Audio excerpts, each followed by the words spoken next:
Councilman Foley.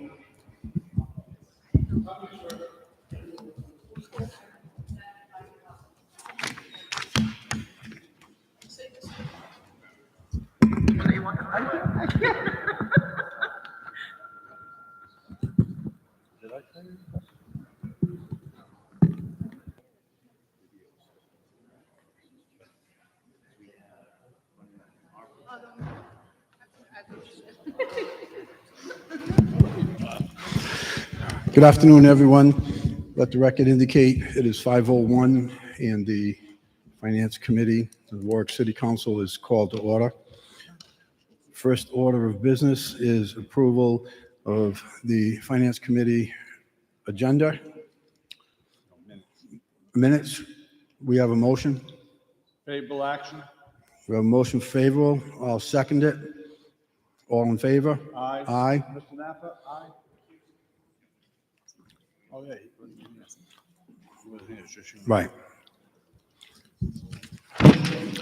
Next item is a motion for the minutes of the consent calendar from March 24th. Moves favorable action. Motion favorable, second. All in favor? Aye. Aye.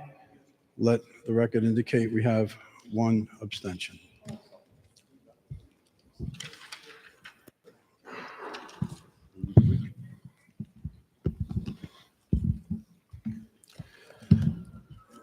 First item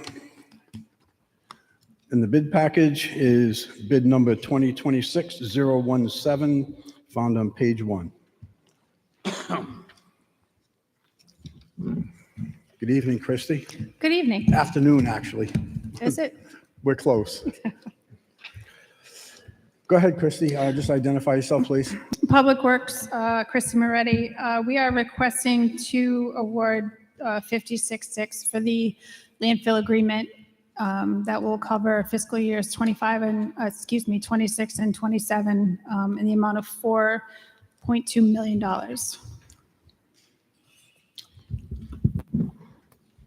Do you have any questions from members of the committee? Christy, what did we spend in that last year? Last year, we spent $1,647,621.45. Okay.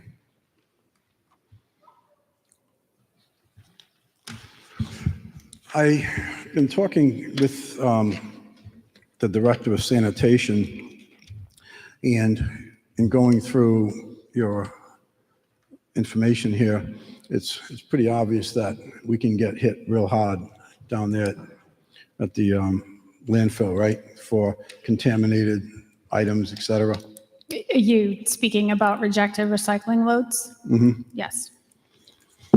Although I do believe that is changing as well. I'm not, we haven't gotten anything formal from Resource Recovery yet, but I think that they're changing the way they charge us. It's $20 a ton instead of the full tonnage amount.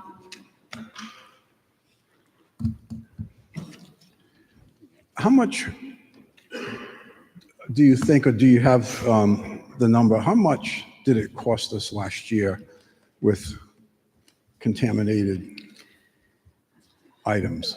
So I don't have the exact number, but we had, bear with me 1 second.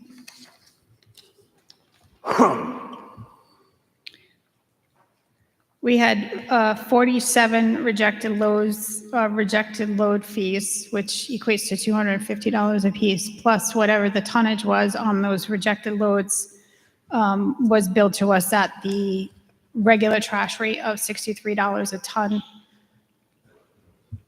So we're talking some serious money.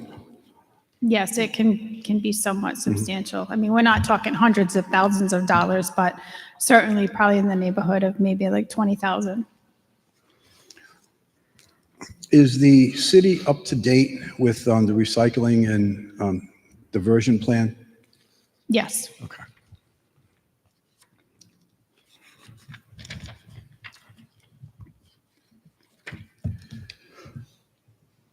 On the leaf and yard waste, have we ever exceeded our cap on that?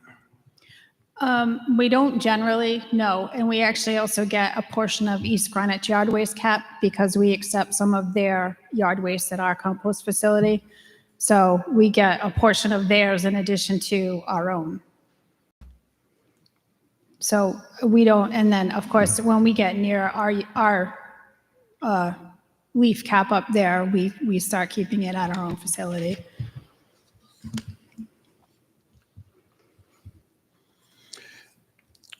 Have we, in the agreement incentives, do we also participate with that? It says to be eligible to participate in the below incentive programs, municipalities have a fully executed agreement. Do we have that? Is that for the 1.5% on the bill, or is that the tip fee rebate that you're referring to? I'm not. It's the application eligibility requirements for the finished compost, MRF, profit share, et cetera. Well, the profit share only, you only get the profit share if there's a profit to share. We had a few years where we didn't get it. Nobody received it because it just wasn't there. So it depends entirely on, what the state does as a whole. And on the municipal grants, and I'm just going through the paperwork that they provided to us. Do we, or have we applied for any of those municipal grants that they offer? Yes, Have we ever gotten one? yes. Good. When was the last time we received one? We just recently received one. They're going to pay for the majority. So we have those orange door hangers. Not door hangers. We put them on the bins. When something's not done right or there's something in a barrel that shouldn't be, they have those orange tags that they'll mark off and leave in the bin. So we just got a grant from Resource Recovery for that piece, which it's about 800 and change.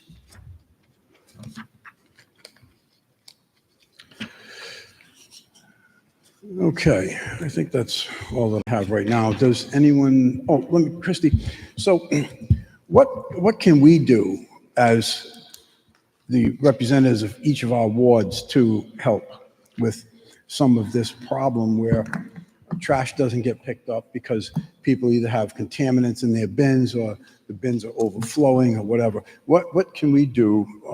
Is there some type of perhaps email that we could send off to our constituents to help out with this? So, I mean, obviously, education is important. And our recycling calendar gives our residents all the do's and don'ts of what you can put in your recycle bin, what you can't put in your recycle bin, what you can't put in the trash, like hazardous waste, things like that. There's a number to the Eco Depot for those items. So the residents have all of those tools. Reinforcing the recycling would be very important, making sure, like, especially on the recycle bins, that their lids are closed, because like today, if we were picking up and it's raining out, the lid's open, the recycling gets wet, that can, if you have enough houses with an open bin, with wet recycling cardboard, that can certainly reject a load. But then, there's other things thrown in there that doesn't belong. Plastic bags, we get, some of the rigid plastics, they don't go in your recycle bin.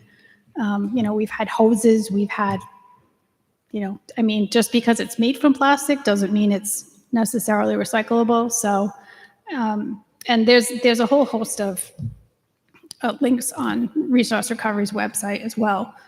But, just our residents being aware of what they should recycle or what they should put in the trash and what they should put aside for, like, a special pickup or the Eco Depot or something like that. But again, it's all on the calendar that every household receives once a year. Okay, thank you. Any other questions from members of the committee? Any questions from members of the council? Do we have any questions from members of the council? Any questions from members of the public? Any questions from members of the public? Hearing none, we'll move on to item 2, 2022-082, State of Rhode Island Public Safety Communications, found on page 11. Good evening, Assistant Chief Umbenhauer from the Fire Department. Good evening, Chief. Good evening.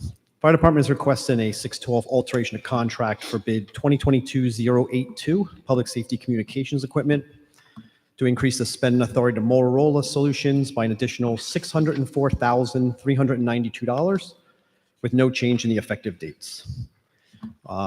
This is for a grant that was awarded last year to the Fire Department from Department of Homeland Security to relocate and upgrade the technology and communications equipment at the city's Fire Emergency Operations Center.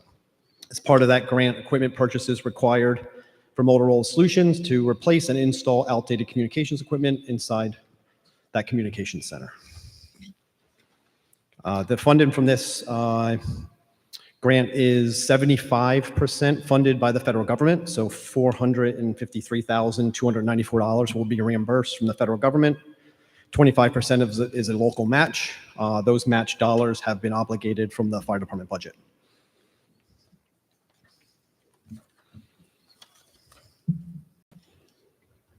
You good? I'm good. Okay. You said, Thanks for reaching out last week to meet with me regarding all of the things that you have in the bid package. I had asked you a couple of questions. One was regarding the warranty. So could you just go through that, please? yeah, so there's some questions. We asked, because it's a grant funded, we need to break down the actual expenditures into categories: what's equipment, what's contractual services. So when you see in the pricing structure, you'll see a breakdown of a price for a warranty. That's what Motorola and Cybercom, who does the servicing for Motorola locally, what they call like a warranty wrap. It's something that's included. So the base 1-year warranty for Motorola covers the hardware, but all of the other software, security updates, for the most part, what we consider like a service and maintenance contract, is wrapped into the initial cost of that implementation of the hardware. Normally that would be included in the cost of their proposal, but because we asked for it to be broken out, you'll see that broken out individually just so that we could subcategorize it for the grant.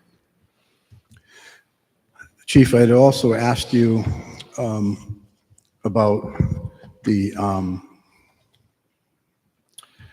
amount of staff, et cetera, that's going to be involved with relocating this and where it's going to be relocated, what your needs are going to be or not be. Could you just review some of that too, please?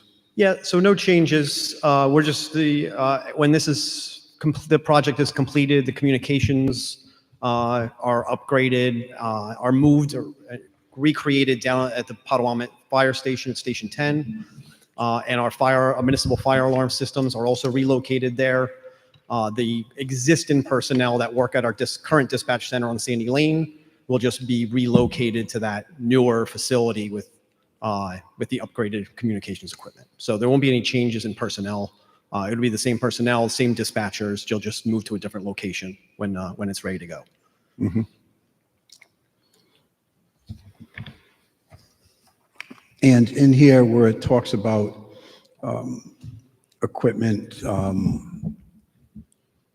furniture, that type of thing, this is essentially, this is components for storing the electronic equipment, for lack of a better word, right? Yeah, this is the radio. This is the fire department radio system. So our 800 megahertz system, we piggyback on the state system. It's more of a computer and a software package than it is the old hardware radios that you're used to. This is all the components of that communications equipment, software, and all of the other stuff that runs at a dispatch center. This is the hardware component of it. And a couple items later, I'll be coming to request the rest of it, which would be the actual furniture, which is what houses all that equipment, the console, the furniture they actually sit at and do the control for the dispatch system.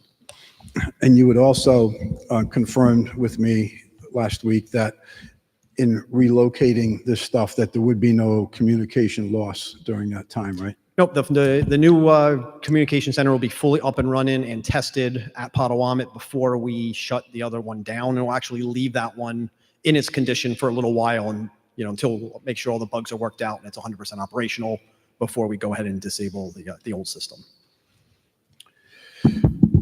Okay. Does any members of the committee have any questions? Any questions from members of the council? Councilman Ricks. Good evening, Chief. Good evening. Have there been any issues with grants with the federal government?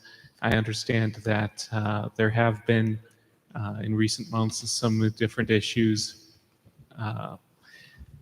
Not necessarily any municipalities I'm familiar with, but just matters of grant being canceled from the federal government or the like. That's not something that we've had to deal with here in Warwick. Not that we've been made aware of. We haven't been notified that any of these grants would be canceled or frozen at any point. We have multiple federal and state level grants that we work at any time. This is a federal grant that's already been passed through to the state. So the state is the administrator of the funds at this point, which makes us feel much more comfortable. But we have our federal money reimbursement requests for the first 2 months have all been reimbursed. We have 2 more requests that just went in recently that have not yet been reimbursed. But we're assuming that's a slowdown from the lack of staff at the federal level right now. We're hoping that that's just a delay in staffing. That's good to hear. No major red flags there. And, well, not great that there's a little bit of a slowdown with the reimbursement, but as long as it looks like it's going to come through, that's what counts here. And, yeah, with this one in particular, good to hear that it's already been passed through to the state, so it's state administered at that point. With the rest of that process between the city and the state. So if something were to happen where before the purchase orders actually go through or the like, and we were to receive word from the federal government or the like about some sort of a freeze, etc., that's something where there would be notice or come back to the council if there was a desire to still move forward where reimbursement were less certain? Yeah, all that language is outlined in their contract. Motorola is a relatively big company, so they have that legal language in the contract that we sign about how far out we can cancel and then what the reimbursements would be. We'd have to have more discussion on whether or not we go through with the process and use local funds to, one way or another, this project has to happen. The building they're in is uninhabitable. It's getting to that point for their needs as a critical dispatch center. They've outgrown that building. The building's not designed for the technology that's built into it. And the communications equipment that's in there now is aging. So it's going to have to be replaced. This gave us the opportunity to kind of expedite that because using federal funds. So we'd have to have that conversation if that word does come down as to whether or not we progress with or we proceed with the project using different funding, or if we put that project on hold. Well, thank you. And thank you for the work, your work and the department's work in securing this grant. Thank you. Thank you, Councilman. Any other questions from members of the council? Any questions from members of the public? Do we have any questions from members of the public? Having none, move on to item 3, 2025-387, found on page 31, and it is turnkey operation for printing and mailing of water, sewer, and tax bills. Good evening, Kyla Jones, Good tax evening. collector, City of Warwick. I'm here on behalf of the tax collector's office and the water department requesting to award the bid for turnkey operations for printing, mailing, water, sewer, tax billing to D3 Inc. for a 2-year term from May 2nd of 25 to May 1st of 27. D3 happened to be our only bidder this year, but they have worked with the City of Warwick for the last 15 non-consecutive years and are familiar with our needs. The total bid request is $230,000, which breaks down into multiple accounts. First, the printing for the tax side of the billing would come out of account 22202 for $25,000. The utility billing would come from 84202, a request for $45,000 for printing. and the remaining $160,000 would be for postage at its current rate for the 2 years. Thank you for that, Kyla. And I also want to thank you and tell you that I appreciate you breaking those components down for us. I've been here, as you know, going on 13 years, and I don't always able to identify what a 78-205 is, as an example. So that certainly helps us in doing our jobs, and you did a great job on breaking that down, so thank you for that. Any questions from members of the committee? Any questions from members of the council? Do we have any questions from members of the council? Do we have any questions from members of the public? Are there any questions from members of the public? Thank you, Kyla. Hearing none, we'll move on to item 4, 2025-435, found on page 39.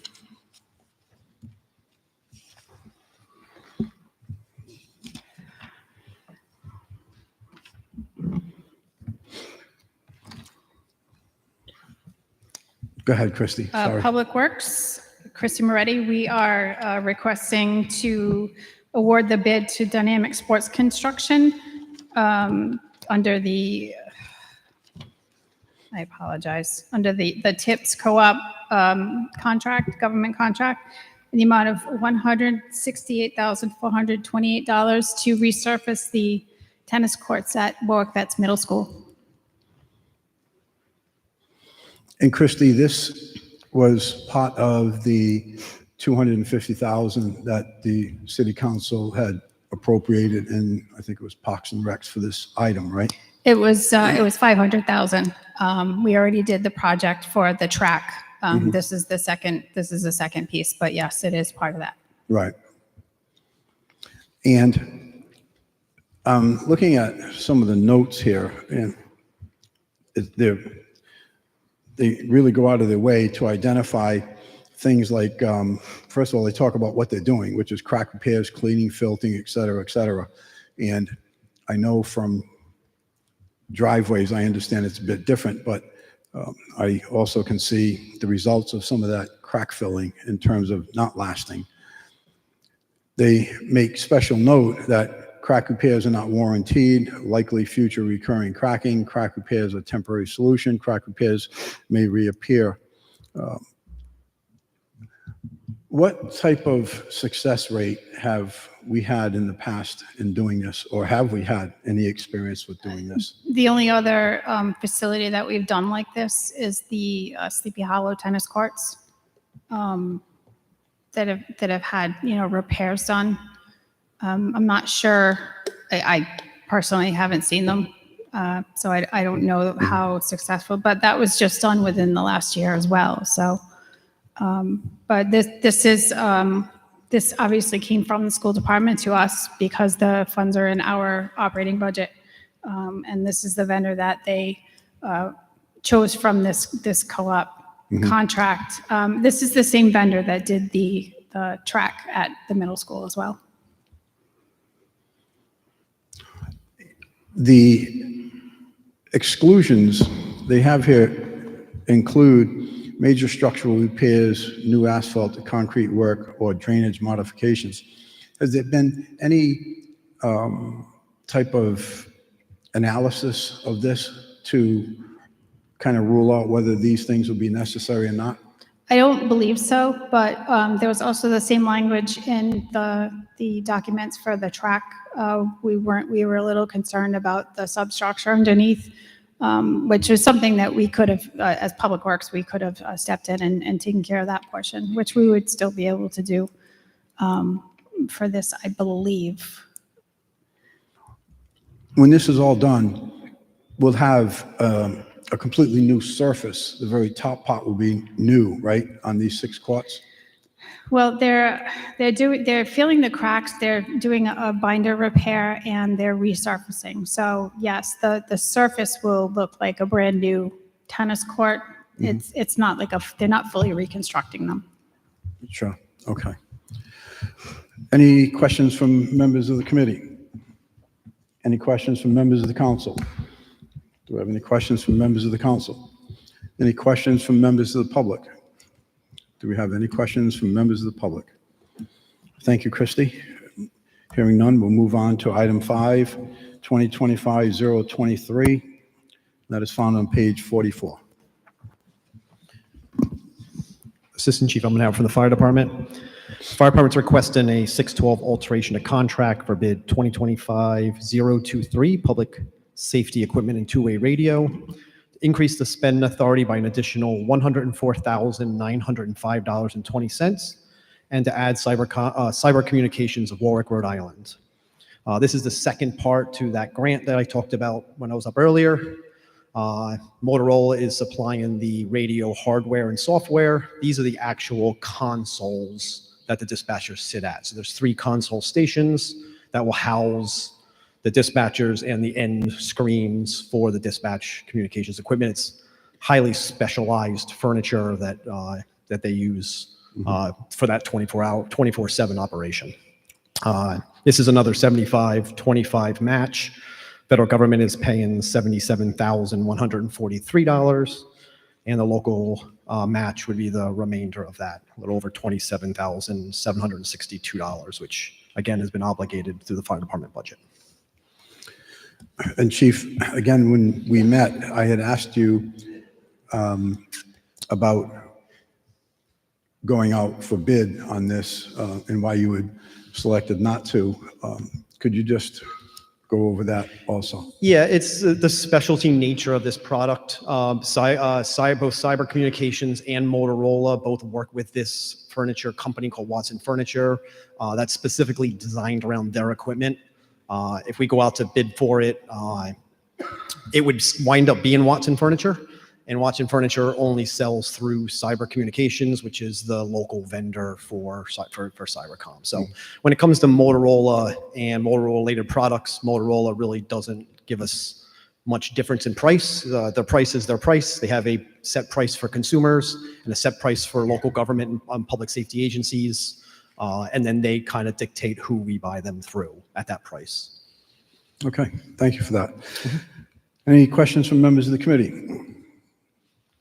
Go ahead, Councilman Napa. Good evening, Chief. Just one question. With the relocation, is there any decision that you've made or any plan in the future for what you're going to do with the old furniture that is in the old dispatch center? Or is that just scrap? The current furniture is in the old dispatch center. We can probably get some scrap price for it. It's all sheet metal, constructed basically sheet metal, and it's just sheet metal cabinets for the most part. And I believe they're laminate countertops. Okay, that's all. Thank you. That was a great question, Councilman. It was, because it was one of the things that we had discussed. We are Thank you.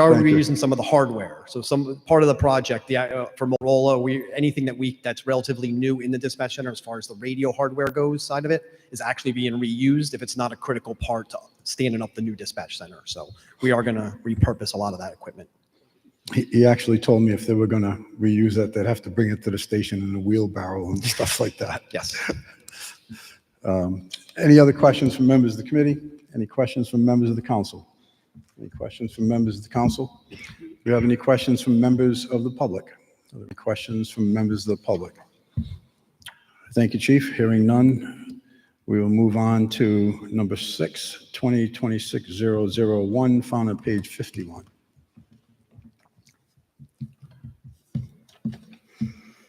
Christy Moretti, Public Works.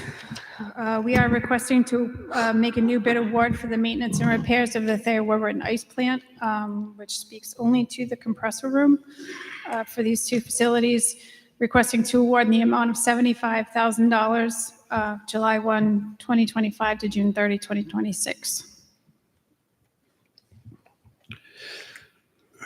Christy, this, the compressor equipment for these two ice rinks has come before us quite a bit in the past couple of years anyways. Did we recently replace one of those compressors, or did we just do modifications to it? So over the last couple of years, we've replaced 3 out of 4. Out of how many years? In the last 11 years. couple of years, we've replaced 3 out of the 4 compressors. Okay. And what did we spend on maintenance on those compressors this past year? To date, we have spent $70,223.12. And was the cap 75,000 last year as well?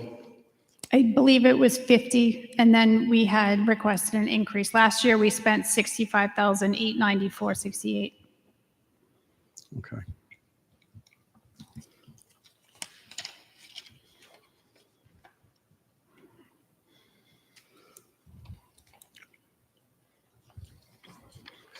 There is a difference, a big difference actually, in the pots cost of 20% from environmental to 12% on North Star refrigeration.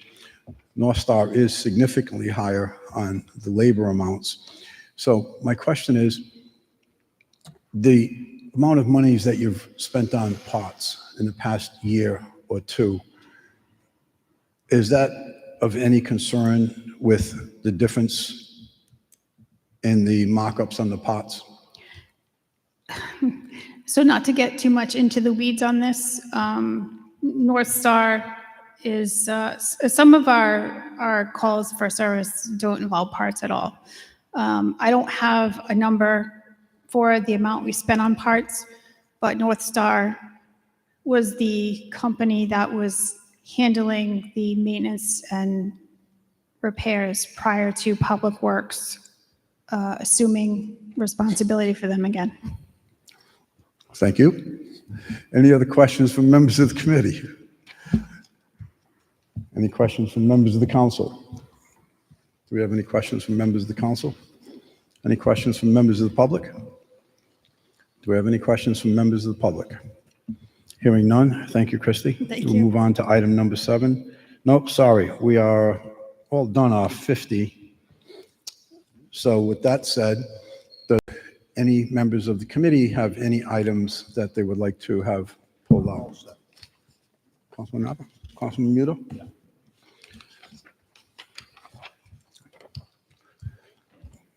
I am going to ask for 2026-005.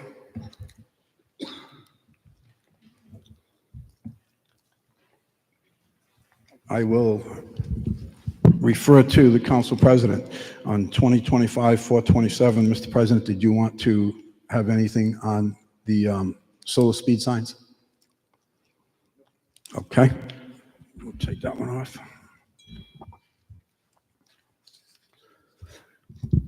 Item number 14, 2026-004, OEM motor parts. Item 16, HVAC filters. That's 2026-002. And item 2025-426, purchase alternator for engine 11. Any members of the council would like to have any items pulled out? Any members of the council? Any members of the public would like to have any items below 50,000 pulled aside? Any members of the public would like to have any items pulled aside? Hearing none, we will go to item 2026, it's number 8, 005, found on page 63.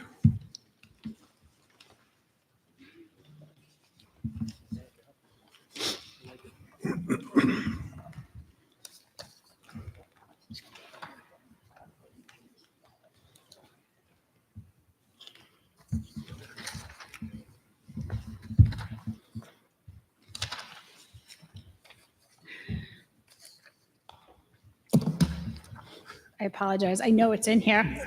Okay.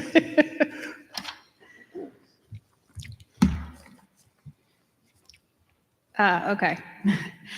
Christy Moretti, Public Works. Thank you, Christie. I just want to clarify, it here says, the Water Division has reviewed the bid.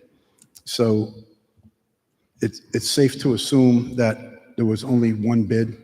There wasn't multiple bids? Correct. There was only one bid submitted. Okay. And item 84-205, actually, I kind of spoke to Kyla on this earlier. 84,205, the 15,000, that's for the postage with this, right? Yes. Okay. If we could just kind of spell that out going forward, because that was a question that I was looking at. It says a portion of this award is for expected postage. Okay, that answers that. On item number 14, OEM parts for Mercury Marine Motors found on page 107.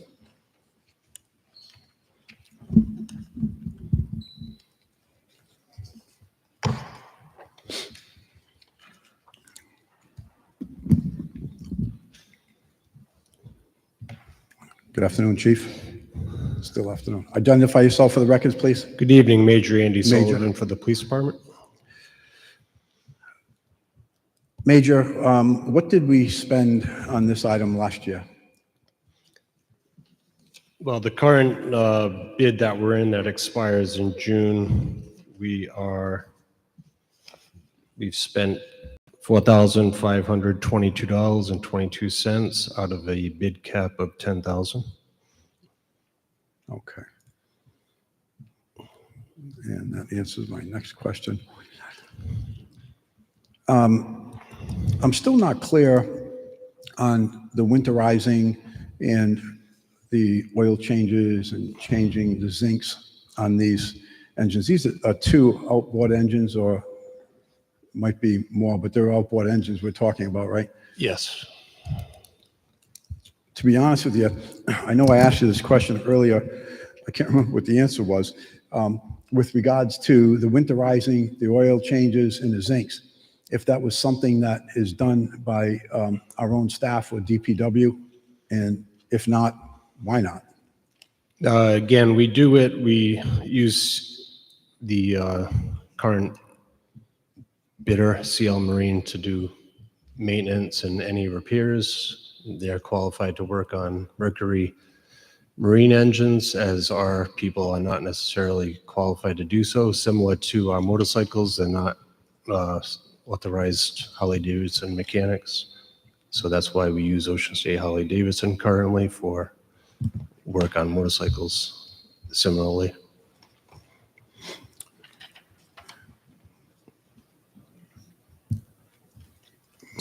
Okay, thank you. Any questions from members of the committee? Any questions from members of the council? Any questions from members of the council? Any questions from members of the public? Do we have any questions from members of the public? Thank you for that, Chief. Thank you. Major. I don't know why I keep calling, sorry, Major.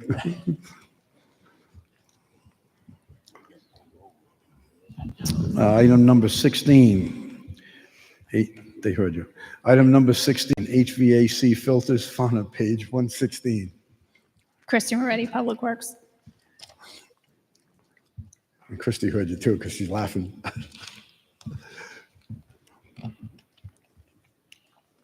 Christy, particularly recently, we've been seeing some bids come through with some outrageously high shipping charges. I actually had a couple of conversations with the deputy fire chief about that. Do these prices on these filters, does that include shipping? Yes, unless on any bid, unless we specifically ask for a shipping fee, or if a potential vendor writes it in as a fee on their bid, then they can't charge us anything extra. So if I order these filters and they come back with, $100 for the filters and then $50 to ship them, I call the vendor and say, you can't do that. You won't do that. Yeah. All right, thank you. I wanted to make that clear and on the record, particularly where the company that you're looking for, while their prices are obviously very competitive, they're out of Florida versus someone else here in Massachusetts. The item number 26, 20 by 20 X1 charcoal, is that something that you use often? No, Okay. No, I think there's only one, maybe two systems that require that. The one that we use most often is the 20 by 20 by 1, just a plain filter. 20 by 25, 1? Nope, 20 by 20 by 1 Right. is one that we use most frequently. But we use all of these on here in one capacity or another for whatever requires it. Okay, well, I'm happy to hear that, because that's where there was just a huge difference between Filter King and some of these other companies. Okay, good. I don't think I have. Okay, that's all I have on that. Any questions from members of the committee? Any questions from members of the council? Do we have any questions from members of the council? Any questions from members of the public? Do we have any questions from members of the public? Hearing none, thank you, Christy. Moving on to the last item, number 21, 2025-426. Purchase alternator for engine 11. It's still me. I'm still here. Christy Moretti, Public Works. That's found on page 161, by the way, I'm sorry.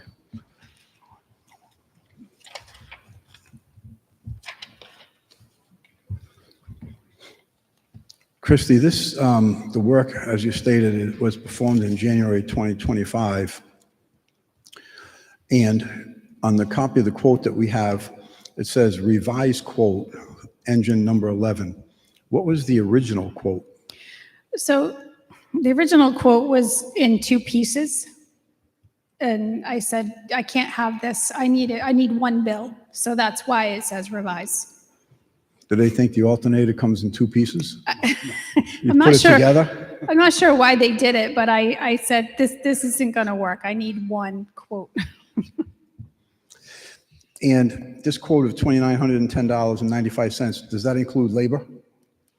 We just purchased the alternator. Our mechanics installed it. Okay, so this is for parts only. Yes. And I'm sure you already know, but maybe there's some folks that don't know. I did do research on that particular part, and that number is pretty competitive number. They're really expensive. Any questions from members of the committee? Any questions from members of the council? Do we have any questions from members of the council? Do we have any questions from members of the public? Any questions from members of the public? Hearing none, thank you, Christy. Thank you for that. Okay, that takes care of the bid package.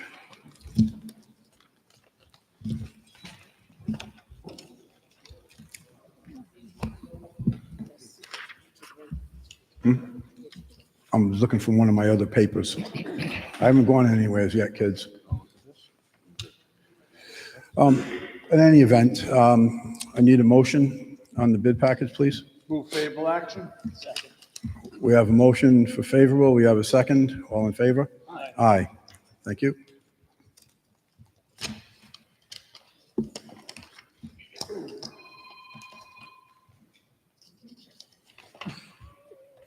Hello? Hello?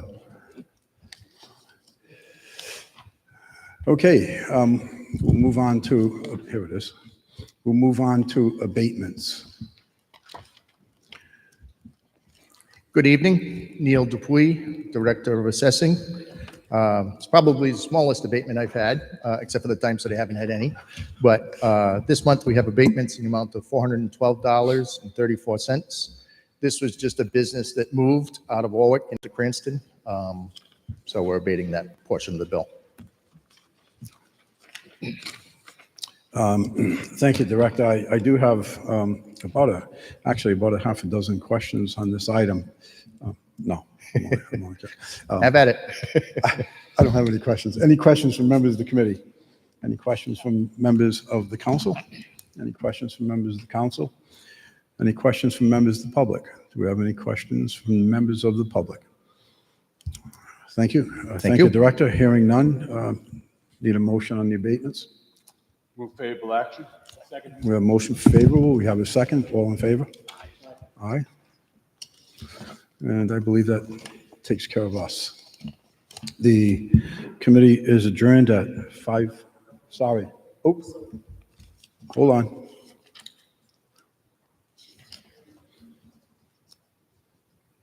Okay, we have PCR 41-25. Resolution ratifying the memorandum of agreement between the City of Warwick and Local 1651, Council 94, AFL-CIO, to clarify the calculation of employee contributions to other post-employment benefits trust. Who would like to speak on that? Lynn Proger. The memorandum of agreement in front of you is to clarify some contract language with the municipal agreement. The police and fire groups contribute to OPEB pre-longevity. Municipal was written to include longevity. This would remove that. My estimate for 25 is that it will be a difference of about $4,000. In 26, about $14,000, and in fiscal year 27, it would be about $23,000. All of those amounts being immaterial to our OPEB trust. Go ahead, Councilman Foley. My understanding is this is just to make them all align with the same language. Correct. Thank you. Councilman Muto? Now, the language in the CBA specifically defined what the salary requirement was, which did include longevity. Correct. And so they're aware that that is the same language, the language that they agreed to. Correction. In the contract, it states it both ways. Yes. So this clarifies it is only base, not base and longevity. Okay. So I'm going to follow up on Mr. Foley's question. Because the OPEC needs to be funded, why aren't we adjusting the language to the other two agreements?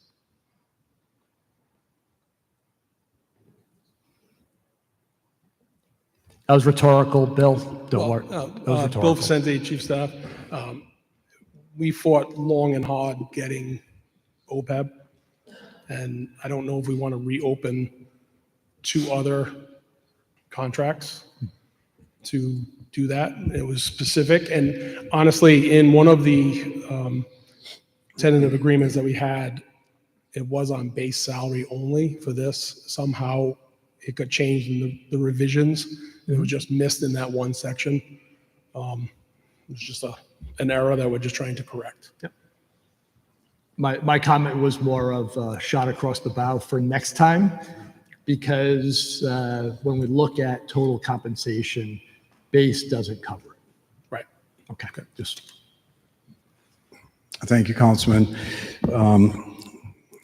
I'd also add on that, as you know, I voted no on that OPEB issue then. I still don't agree with it. But I think it would absolutely be completely unfair to go after the municipal workers and include longevity in their contract, and certainly not anyone else. So only for that reason will I be voting in support of making this correction, as opposed to the municipal workers taking it on the chin. Do not misinterpret my vote in support of this for supporting that OPEB plan, because I don't. Any other questions from members of the council? I'm sorry, committee? Councilman Ricks. Thank you. Yeah, I'll just briefly comment that in the previous discussions about OPEB, it was my understanding that the percentage really was the calculated in a manner similar to the calculations of the pensions, so that the percentage of pay would effectively reflect those types of terms. 2%, for instance, says 2%. But I won't repeat everything that Councilman Lattiser already said very eloquently. I completely agree with him, and I would be supporting this resolution for the same reasons as Councilman Lattiser, with those reservations. Thank you. Thank you, Councilman Ricks. And by the way, just to add to my comments, I think it's ridiculous that longevity earnings are not calculated on this 2%. This was presented and sold as a 2% item, when in fact this isn't a 2% item. Longevity is very much a part of everyone's compensation. And I just think it's that makes no sense to me at all that longevity is excluded. You know, why don't we exclude vacation pay and everything else? Compensation is compensation, but anyhow, that's where I stand with that. Any other questions from members of the council? Any questions from members of the public? Do we have any questions from members of the public? Hearing none, I need a motion on PCR 41-25, please. Move favorable action. We have a motion favorable. We have a second. Any other questions? All those in favor? Aye. Thank you. Now, we will make that motion to adjourn. So move. And the time is 5:52. We have a first, we have a second. All in favor? Aye. Thank you. Finance Committee is adjourned at 5:52.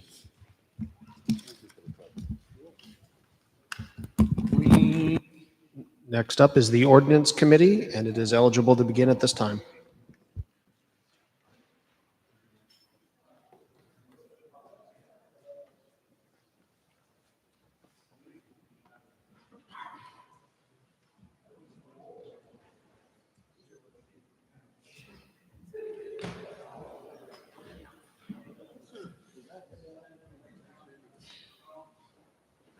I guess that would have helped if I had done that.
Okay, time is now 5:55, and the Ordinance Committee is now in session.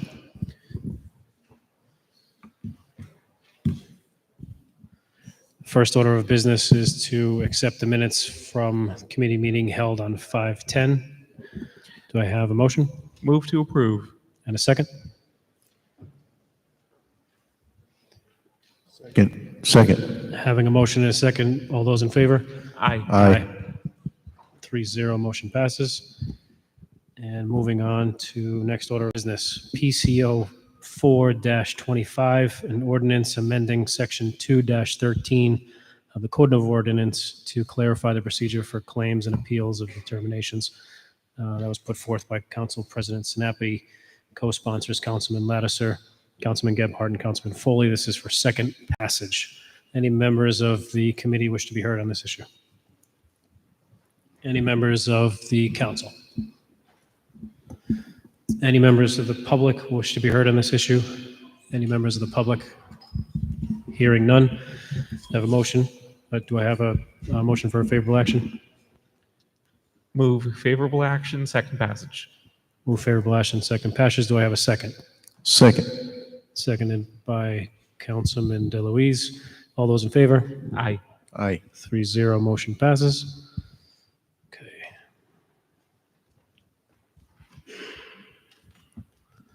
And second and last order of business for our committee, PCO 6-25, ordinance to prohibit through trucking on Orchard Avenue, put forth by Council President Sinapi. And Council President Sinapi, you wish to hold this until 10, what was the date?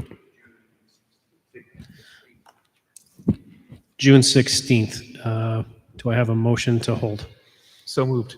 And a second? Second. Okay. All those in favor? Aye. Aye. Aye. 3-0, motion passes. And that is the last order of business for Ordinance Committee.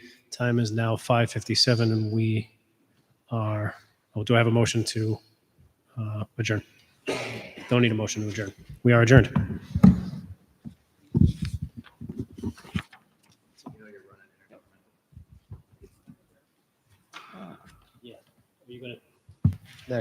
Next up is the Public Safety Committee, and it is eligible to begin at this time.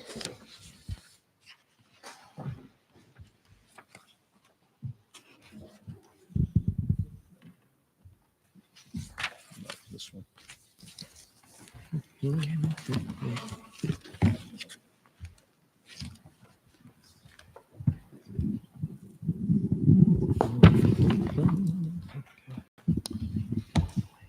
Yeah, just leave your stuff here.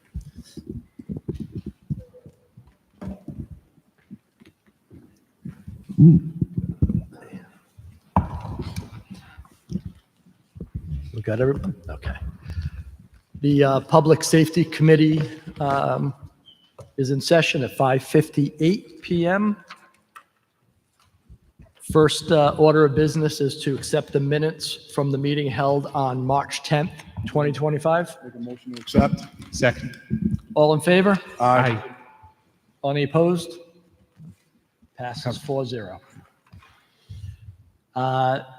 The next section, I'm going to make a motion to suspend the rest of the docket since we have another ordinance on the city council that will move this to a different process.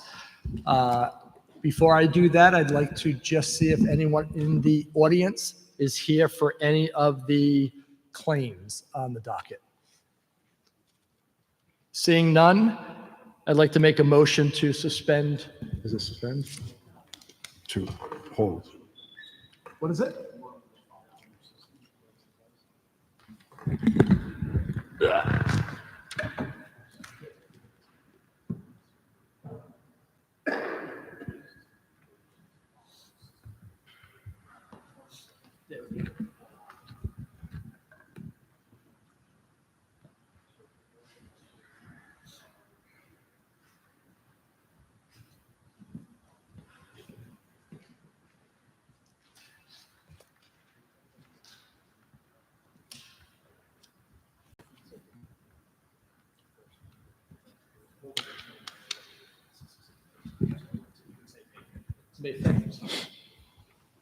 Thank you, Counselor. So for clarification, we're going to move this motion till the move. We're going to make the motion to hold the claims to May or the new system that would be put in place. Do I have Make a motion to hold until May 5th. Second. all in favor? Aye. Aye. Ayes have it. That concludes the business of the public safety at 6:01.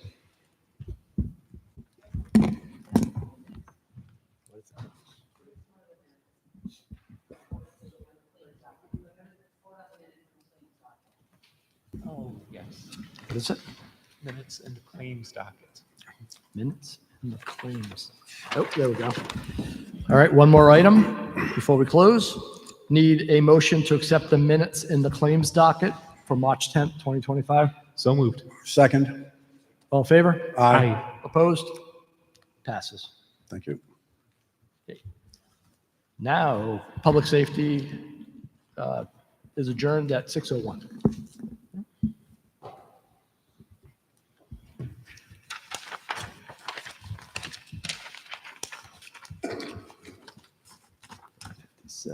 Next up is the Intergovernmental Committee, and that may begin at this time.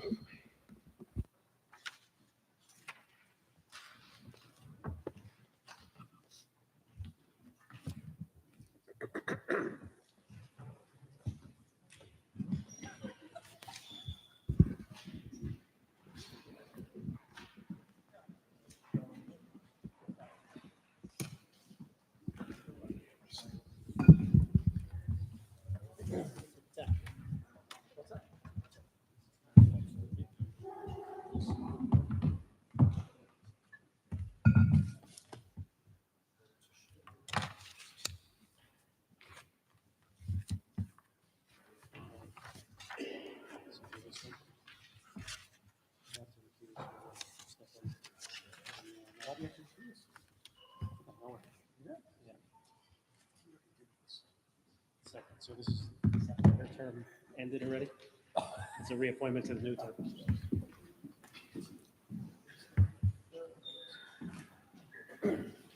She was only appointed for like a month.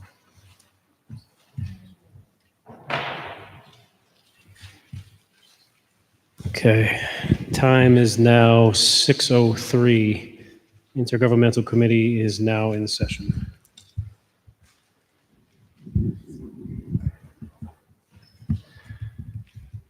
You have to, first order of business is acceptance of the minutes for a committee meeting held on March 24th, 2025. Make a motion to approve the minutes. Have a motion. Is there a second? Second. All those in favor? Aye. And I will abstain. Motion passes 2-0.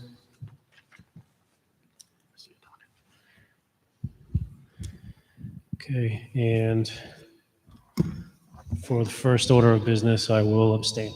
Okay. First order is a Land Trust Commission for the term of the Ward 6 nominee, Arlene Napa. And do I have a motion to approve? Motion to approve. Second. All in favor? Aye. Aye. Oh, discussion. Oh, thank you. That's right. Before we do that, sorry about that. Discussion, anyone on the committee to discuss? Anyone on the council? Anyone in the audience? Public? Anyone public? Yep.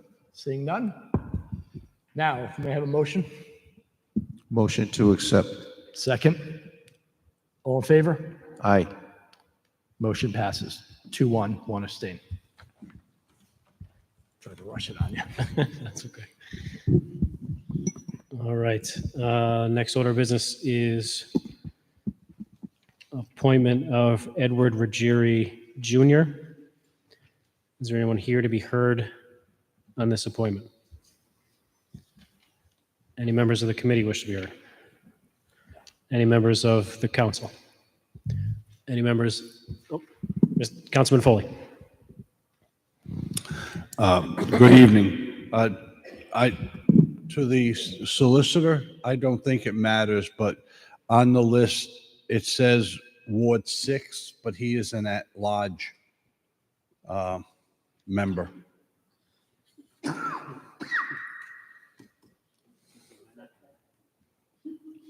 Jane, the chair. And she's not here tonight, but Mr. Ruggieri's here.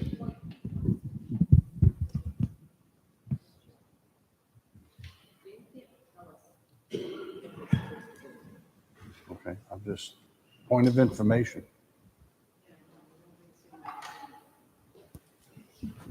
If the committee would double back on this one, I'll get an answer quick. You can proceed to the other items on the agenda, and I'll be right back.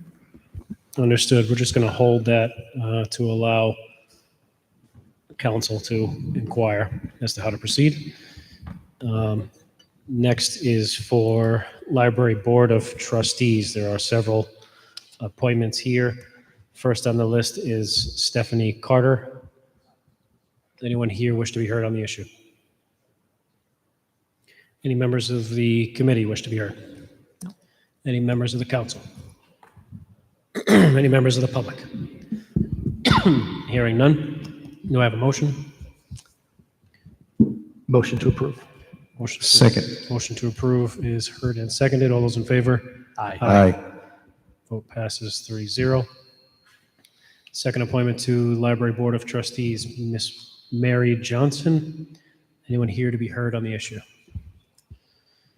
And any members of the committee wish to be heard? Any members of the council? Any members of the public? Hearing none, do I have a motion? Motion to approve. Second. Motion is made and seconded. All those in favor? Aye. 3-0, motion passes. The next appointment is Patricia Major to the Library Board of Trustees. Anyone here to present on this issue? Anyone in the committee wish to be heard? Any members of the council? Any members of the public wish to be heard? Hearing none, do I have a motion? Motion to approve. Second. Motioned and seconded. All those in favor? Aye. Aye. Aye, 3-0, motion passes. Next member to be appointed to Library Board of Trustees, Michael R. Riccitelli. Anyone here to present on this issue? Mr. Chairman? Yes. Yes, thank you.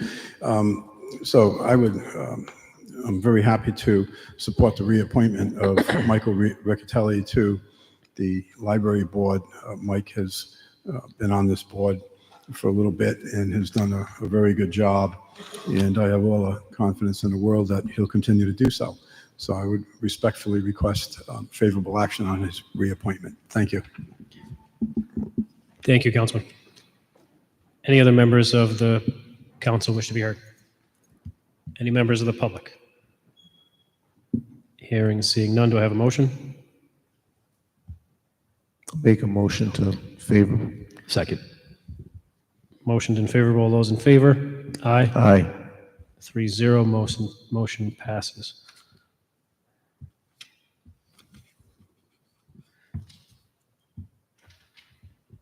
You threw off my docket. All right, last member to be appointed to the Library Board of Trustees, Kimberly Weinman. I'd like to speak on this one. Kimberly is a member of my ward committee, has been serving on Board of Trustees for quite some time. She's very active in local and state government. She's an asset for the board, so I'd request that our committee and council support and favorable action on this. Move for fit. Mr. Chairman?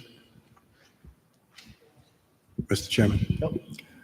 I would also just like to concur with your comments on Kimberly Wyman. She is one of the hardest working people that I've met, and she's very, very dedicated to the mission of the library, and I'd just be very happy to request favorable action on her as well. Thank you. Thank you, Councilman. Any members of the public wish to be heard? Any members of the public? Have a motion and a second already. All those in favor? Aye. Okay, 3-0, motion passes.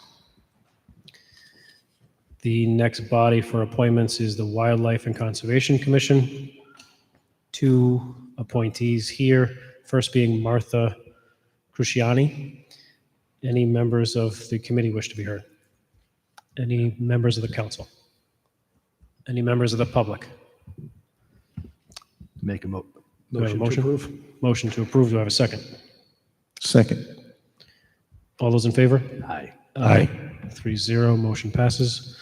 And the last appointment is Raymond Menor, right? Did I say that? Close enough. Anybody here to present? Any members of the committee wish to be heard? Any members of the council? Any members of the public wish to be heard on this appointment? Hearing none, do I have a motion? Motion to approve. Second. Motion and a second. All those in favor? Aye. 3-0, motion passes. And Mr. Solicitor, do we have a procedure on how to move forward with that? If the committee could be at ease for just another minute or two, I think we can rectify this. Okay. So if you just be at ease, we can. Councilman Foley, that's an at-large? That's an at-large for Mr. Ruggieri? My understanding, the Ward 1 representative is Mary Stukides. Her term is still there. I'll speak just a little bit. I recruited Mr. Ruggieri. He's been to numerous meetings of the Land Trust already. He has spoken with and met with the chair, and our understanding is this is an at-large. Okay. And do I have a motion to amend the appointment from a Ward 6 appointee to an at-large? Motion to,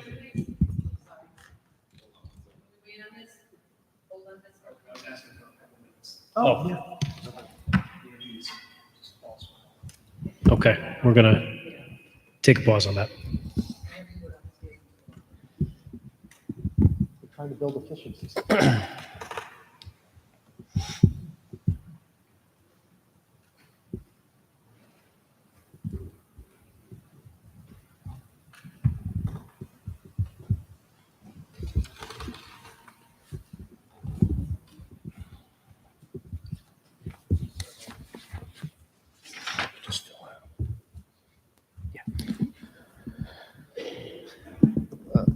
Mr. Chairman, Yes.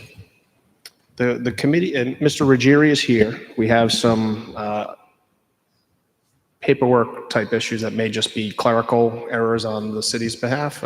We need to run some, just double check some matters, but given that Mr. Ruggieri is here and that the committee is making a recommendation, the full council can clarify the other issues later. So if you would like to proceed with an introduction and interview with Mr. Ruggieri at this time on the appointment to the commission, we'll do the other things in the background while the committee does its vetting. Okay. Very well. By solicitor's recommendation, any member of is anyone here to present on this issue? Or Mr. Ruggieri, would you like to be heard? Please.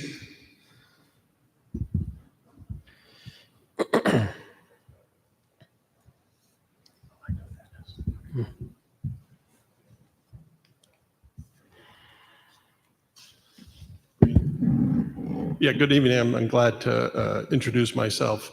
Ed Ruggieri, I'm in Ward 1, Governor Francis. My wife and I moved here going on 6 years. I recently retired, so I have a little more availability. I've spoken to Councilman Foley in the past, and I said I'd like to get involved. The Land Trust was an opportunity where apparently there is a need. As Bill mentioned, I have attended. I've spoken to Jane multiple times. I've been to the last 3 meetings.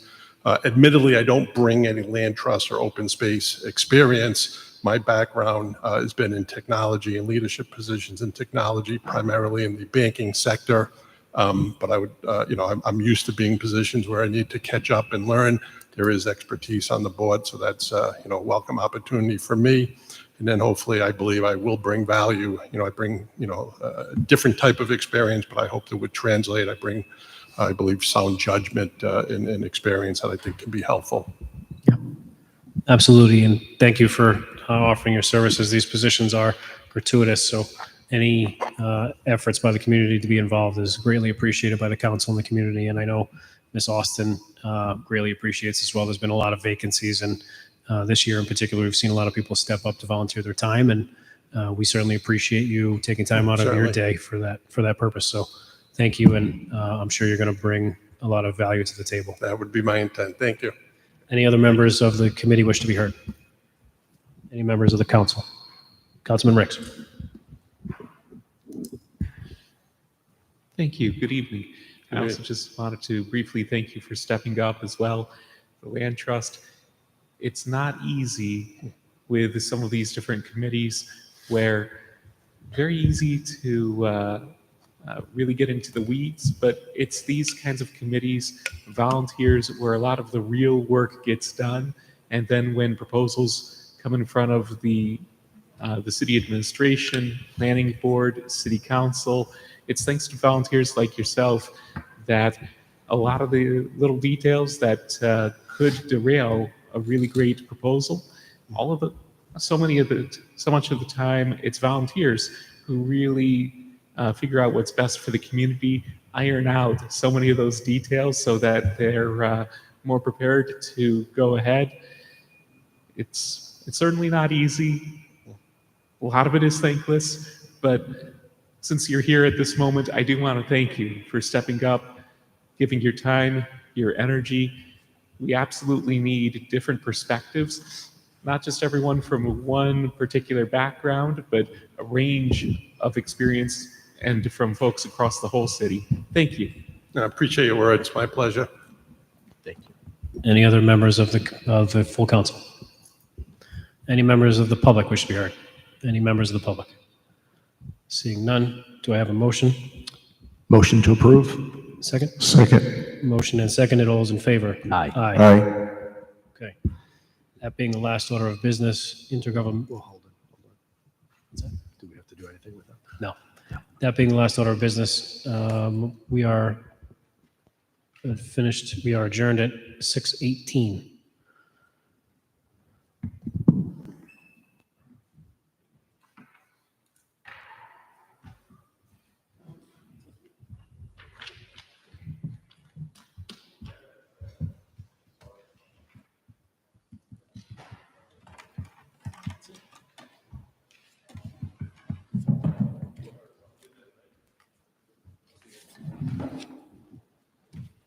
Next up this evening is the Public Properties Land Use Community Affairs Committee, and it may begin at this time.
The City Council Committee on Public Properties, Land Use, and Community Affairs convenes at 6:19 p.m. First up, acceptance of the minutes from March 10th, 2025. Do we have a motion? Well, action. We have a motion. We have a second from Councilman Kirby. All in favor? Aye. Aye. Passes 4-0.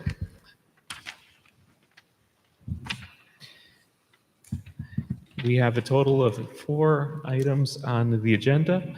The first 2 items are public hearings.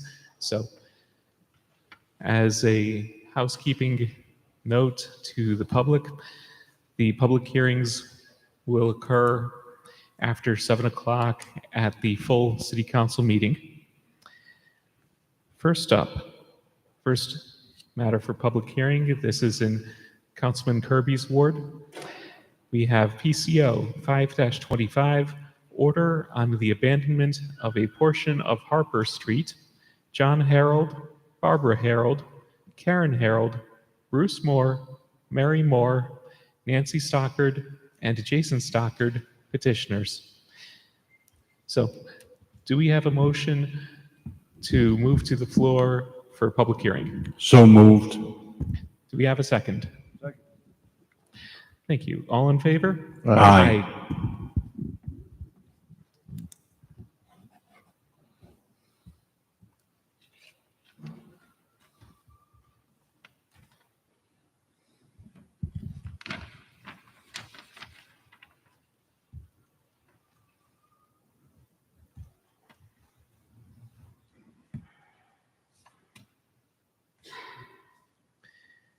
Second on the agenda, PCO 7-25, order on the abandonment of a portion of Old Quaker Lane, Colby Enterprises LLC, petitioner. This is Councilman Gebhardt. The councilman was not able to be present with us this evening, but he did reach out to me, let me know that in his absence, he does wish for this item to move forward with public hearing. Do we have a motion to move to the floor for public hearing? So moved. Second. Thank you. All in favor? Aye. Aye.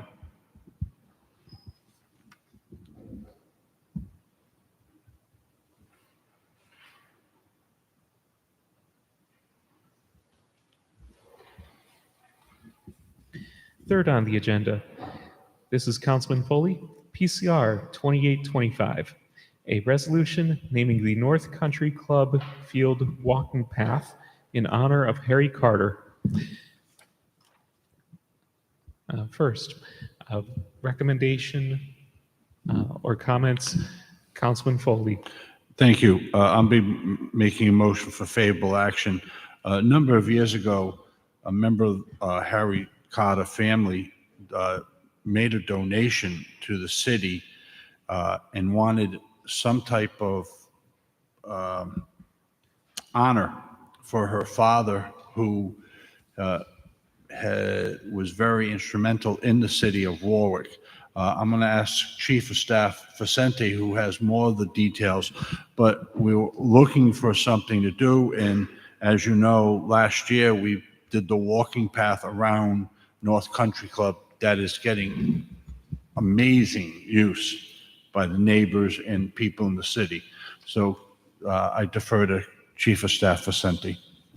Good evening, Bill Vicente, Chief of Staff to Mayor Picozzi. Follow up on Councilman Foley's information. Harry Carter was a city councilman from Ward 1 for 12 years. He's a Republican city councilman. He was also Rotarian of the Year for Warwick Rotary Club. He was a longtime member of the Asbury United Methodist Church on Anne Mary Brown Drive, which is kind of at the intersection of Fair Street and Anne Mary Brown Drive. He was also president of the Men's Club and the treasurer of the Asbury Hobnobbers, which was a church-led senior meal site long before the senior center was constructed. He's also most known for owning Carter's Candies on Eddy Street in Providence. There was a Beacon article done on Mr. Carter back in, let's see, when was this done? I think it was in 2017. 2024, I'm sorry, January 11th, 2024. And it chronicles Mr. Carter's life and philanthropy and impact on the community. In addition to donating, his wife donating a considerable amount of money to the city of Warwick in exchange for just something named in Ward 1 after, at North Country Club Field specifically, after her father. They also donated, I believe, over $100,000 to the Warwick Rotary Club for a scholarship program. And that's why, coincidentally, North Country Club Field is actually called Whitaker Field, and it happens to be on North Country Club in Monroe Street. We did the walking path not knowing about this donation or bequest, and once it was completed, the information for the bequest came forward, and spoke to Councilman Foley, and we both kind of thought it was a great idea to name something brand new that didn't exist before, after, in memory of Mr. Carter. And Carol Hausman was Mr. Carter's daughter, and we plan on having a dedication ceremony sometime late May, early June, when Ms. Hausman's son comes up from Florida for the winter.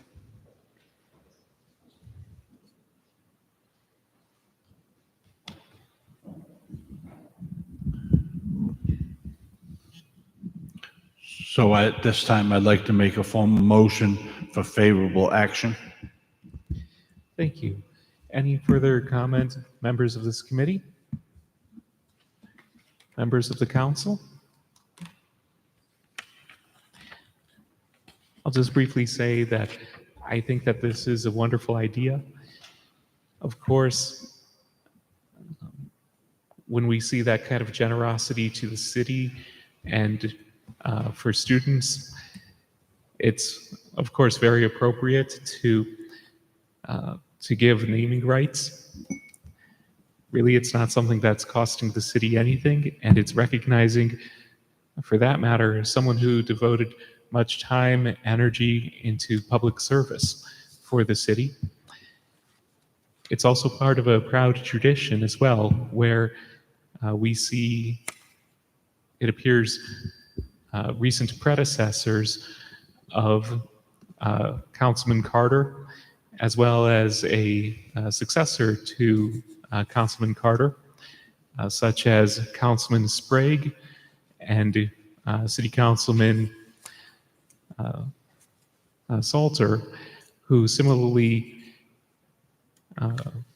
are recognized by the city, such as with Sprague Field and also with Salters Grove.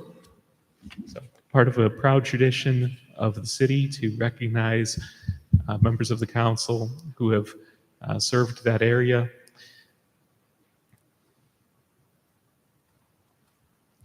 With all of that said, do we have any comment, members of the public? Hearing none.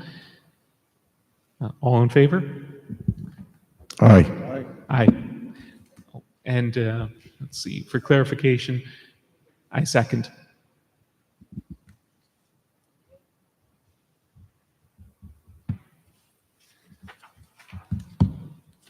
Okay, final item on the agenda is PCR 38-25, a resolution in observance of a resolution in observance of Arab American Heritage Month. This is an item that I had docketed. First, any comment, members of the committee? I'll lead off. So, part of this committee, the public affairs component of this committee, includes resolutions recognizing history and heritage months that have traditionally been recognized in the United States. Up until this last February, Arab American Heritage Month was recognized by the United States federal government, specifically through the U.S. State Department, as a formal heritage month. That is in honor of all of the contributions that Arab Americans have made to the United States. I think it's also particularly important to recognize Arab Americans, their contributions in these divisive times that we live in, and recognizing that people of all descents, all ethnicities, including those who descended from the Middle East, commonly called, I suppose more accurately called Southwest Asia, and Northern Africa, those areas of the world, we all come here, except obviously as Native Americans. Anyone coming from any area that is outside of these United States, coming to this country, we're all immigrants or descended from immigrants. And so it's important to continue to recognize the contributions of all Americans in making this country what it is, making it a wonderful country. So with that, First, I'll allow comment from the rest of the city council and public, and then I would intend to move favorable action. Comment, members of the city council? Comment, members of the public? Okay, I'll move favorable action. Do we have a second? Second. Thank you, Councilman Foley. All in favor? Aye. Aye. 4-0, and that concludes the business of this committee. We adjourn at 6:31 p.m.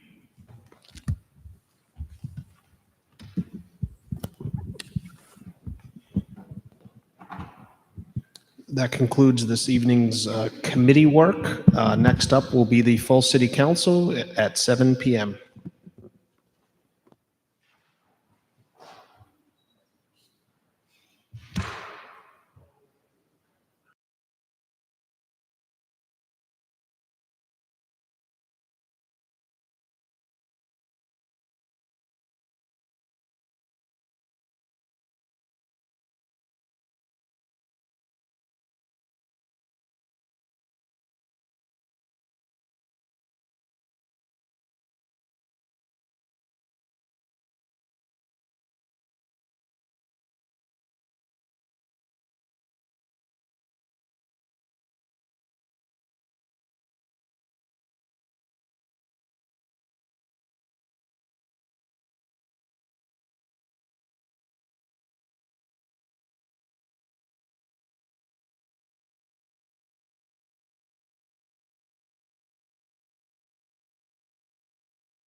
All right, City Council will come to order at 7:04 PM. Clerk will call the roll.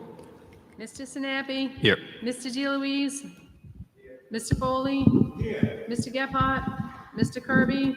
Here. Mr. Lattiser? Here. Mr. Muto? Here. Mr. Napa? Here. Mr. Ricks? Here. 8 present.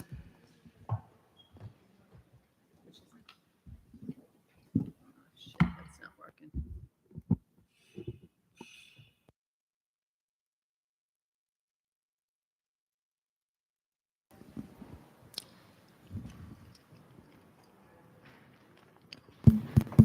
Test, test, test. Is it working? Hi.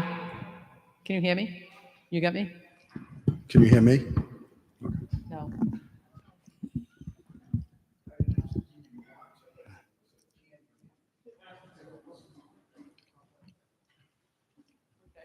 right, Councilman Muto, can you lead us in a salute to the flag, please?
First, we have general communications, announcements of congratulations, condolences, or community events.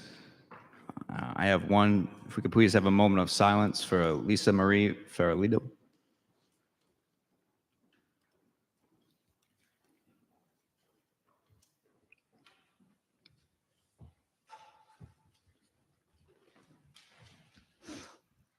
Is there anything else for general communications? Seeing none, we'll go to executive communications, for which there are none. Next, we have acceptance of minutes from the council meeting held on March 24th, 2025. Are there any objections to approving said minutes? Seeing none, those minutes are approved. Oh, I did that already. Oh, hearing no objection, those minutes are approved. I feel like I did that. Next, we have announcement of appointments. First, at the Harbor Management Commission, Jody King.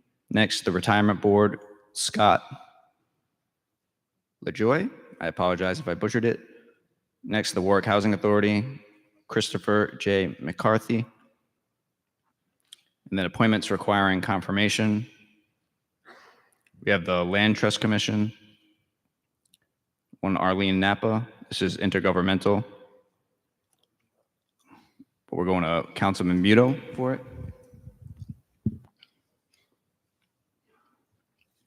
So the committee recommended favorable approval for Arlene Napa to be appointed to the Land Trust for Ward, to represent Ward 6. So for action, Councilman Muto. Action, we recommend action to pass, to approve. Do you move favorable action? I move favorable action. Motion made and seconded. Any questions or comments on the appointment? Seeing none, clerk will call the roll. Yes. Yes. Mr. Foley? Yes. Mr. Kirby?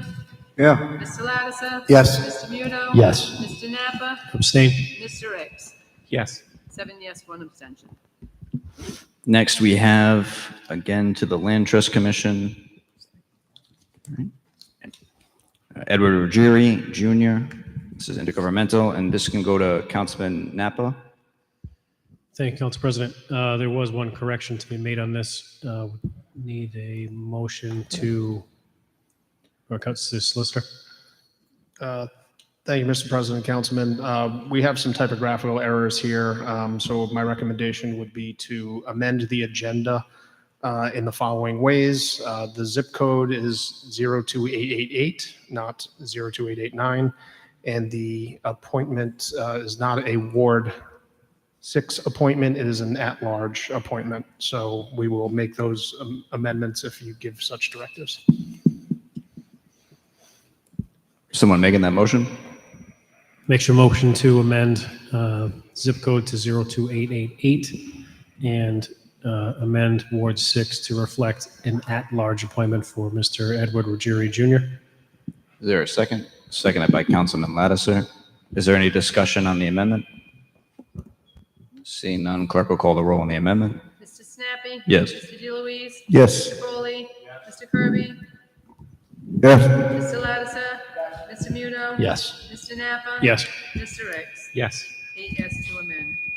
All right, and on the proposed appointment itself, what was the recommendation of the committee? Recommendation of the committee was for favorable action. I'd like to move for favorable action as amended. Is there a second? Second by Councilman Lattiser. Any questions or comments on the appointment as amended? Seeing none, clerk will call the roll. Yes. Yes. Mr. Kirby? Yes. Mr. Lattiser? Yes. Mr. Muno? Yes. Mr. Napa? Yes. Mr. Ricks? Yes. 8 yes. Favorable as amended for Ruggieri. Next, we have Library Board of Trustees, one Stephanie Carter. So, Councilman Napa. Committee recommendation was for favorable action on this appointment, and I would like to move for favorable action. Motion made. Is there a second? Councilman Foley, seconded. Any questions or comments on the proposed appointment? Seeing none, clerk will call the roll. Mr. Snappy? Yes. Mr. DeLuise? Yes. Mr. Foley? Mr. Kirby? Mr. Lattiser? Yes. Mr. Muno? Yes. Mr. Napa? Yes. Mr. Ricks? Yes. 8 yes. Appointment passes. Next, we have the appointment of Mary Johnson to the Library Board of Trustees. Councilman Napa. Committee also recommends favorable action, and I'd like to move for said favorable action. Motion made, seconded by Councilman Foley. Are there any questions or comments on the proposed appointment? Seeing none, clerk will call the roll. Mr. Snappy? Yes. Mr. DeLuise? Yes. Mr. Foley? Yes. Mr. Kirby? Yes. Mr. Lattiser? Yes. Mr. Muno? Yes. Mr. Napa? Yes. Mr. Ricks? Yes. 8 yes. Appointment passes. All right, next we have the appointment of Patricia Major to the Library Board of Trustees. Councilman Napa. Committee recommends favorable action on this appointment, and I would like to move for favorable action. Is there any second? Councilman Foley seconds. Are there any questions or comments from the council?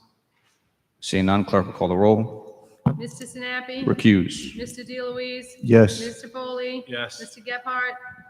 Oops, sorry. Mr. Kirby? Yes. Mr. Lattiser? Yes. Mr. Muno? Yes. Mr. Napa? Yes. Mr. Ricks? Yes. 7 yes, 1 abstention. Next to the Library Board of Trustees, Michael R. Riccatelli? Riccatelli, thank you. Committee also recommends favorable action for Mr. Riccitelli, and I'd like to move for favorable action. Second. Seconded by Councilman Lattiser. Any questions or comments on the proposed appointment? Seeing none, clerk will call the roll. Mr. Snappy? Yes. Mr. DeLuise? Yes. Mr. Foley? Yes. Mr. Kirby? Yes. Mr. Lattiser? Yes. Mr. Muno? Yes. Mr. Napa? Yes. Mr. Ricks? Yes. 8 yes, appointment passes. Next, again to the Library Board of Trustees is appointment of Kimberly Wyman. Councilman Napa. Committee recommends favorable action for Ms. Wyman, and I'd like to move for favorable action. Second. Was that second? Councilman Muto? Councilman Muto. All right, any questions or comments on the proposed appointment? Seeing none, clerk will call the roll. Mr. Sinapi? Yes. Mr. DeLuise? Yes. Mr. Foley? Yes. Mr. Kirby? Yes. Mr. Lattiser? Yes. Mr. Muto? Yes. Mr. Napa? Yes. Mr. Ricks? Yes. 8 yes, appointment passes. Next is to the Wildlife Conservation Commission, Wildlife and Conservation Commission. The proposed appointment is for Martha Cruciani. Councilman Napa? Committee's recommendation is for favorable action. I'd like to move favorable action to appoint Ms. Cruciani. Second. Seconded by Councilman Lattiser. Any questions or comments on the motion? Seeing none, clerk will call the roll. Mr. Sinapi? Yes. Mr. DeLuise? Yes. Mr. Foley? Yes. Mr. Kirby? Yes. Mr. Lattiser? Yes. Mr. Muto? Yes. Mr. Napa? Yes. Mr. Ricks? Yes. 8 yes, Cruciani passes. Next, we have again to the Wildlife and Conservation Commission, proposed appointment of Raymond Munier. Committee recommends favorable action on this one as well, and I would like to move for favorable action on the appointment. Second. Seconded by Councilman Lattiser. Any questions or comments on the appointment? Seeing none, clerk will call the roll. Mr. Sinapi? Yes. Mr. DeLuise? Yes. Mr. Foley? Yes. Mr. Kirby? Mr. Lattiser? Yes. Mr. Muto? Yes. Mr. Napa? Yes. Mr. Ricks? Yes. 8 yes, appointment passes.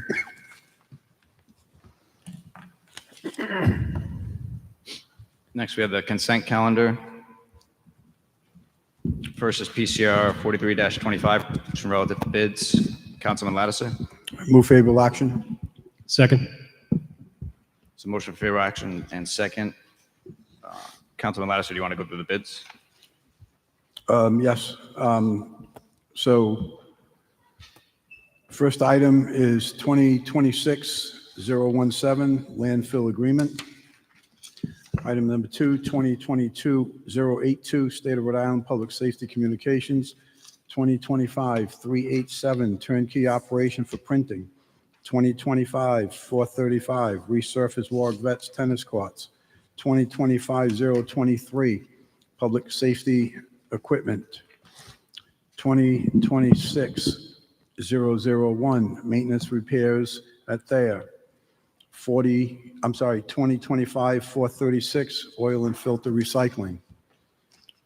2026-005 design, print, and mail. 2025-0400 traffic signs. 2025 purchase 4 solar speed signs. 2025-437 first extraction equipment. 2025 purchase cart wheels and lids. 2026-012 power DMS. 2026-004 OEM motor parts.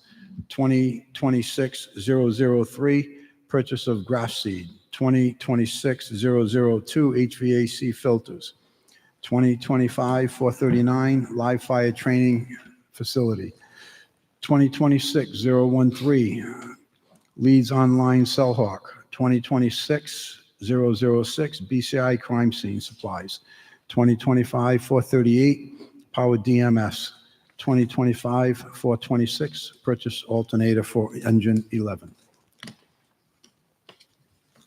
Are there any questions or comments regarding the bids? All right, on to abatements, PCR 44-25, resolution relative to abatements. Councilman Lattiser. Committee move favorable action. For favorable action, Councilman Lattiser. For favorable action on PCR 44-25. Second. All right, and that's for $412.34, right? That's correct. All right, any questions or comments on the abatement? Seeing none, on to claims, PCR 46-25, resolution relative to claims. Councilman Muto. The committee made a recommendation to hold claims until May 5th. I hereby move to make a recommendation for favorable action, or to hold, I'm sorry, move to hold until May 5th, all claims. And that's for the purpose of so that it gets shunted into the new system, right? That is correct. Mr. President, given that we're not putting a favorable, we should vote this item separately. So let's remove that from the consent calendar vote, and we can follow up with it immediately thereafter. Got it. All right, so then we can vote on the consent calendar as it stands. That's for reference PCR 43-25 and PCR 44-25. Clerk will call the roll. Mr. Sinapi? Yes. Mr. DeLuise? Yes. Mr. Foley? Yes. Mr. Kirby? Yes. Mr. Lattiser? Yes. Mr. Muno? Yes. Mr. Napa? Yes. Mr. Ricks? Yes. 8 yes, consent passes. So then we're back to PCR 46-25, resolution relative to claims, in which the committee recommended hold until May 5th / when the new system is implemented so that they'll fall under that rather than coming to us. And that was your motion, right, Councilman Muno? All That is correct. right, and that's seconded by whom? Councilman Foley. All right, any questions or comments? So clerk will call the roll. Mr. Sinapi? Yes. Mr. DeLuise? Yes. Mr. Foley? Yes. Mr. Kirby? Yes. Mr. Lattiser? Yes. Mr. Muno? Yes. Mr. Napa? Yes. Mr. Ricks? Yes. 8 yes to hold till May 5th. Yeah, and insert into the new system. Oh, gotcha.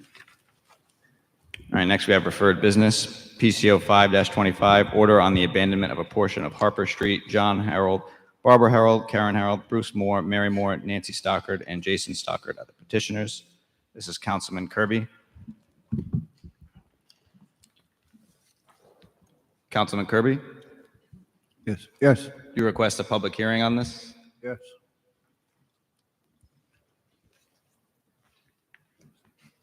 All right, can you make a motion to open public hearing, please? You can just say yes. Make a motion to open a public hearing? Second? Second. Seconded by Councilman Lattiser. Any questions or comments on the motion? Clerk will call the roll. Apparently. Yes. Yes. Yes. Yes. Yes. Yes. Yes. All right, public hearing is now open.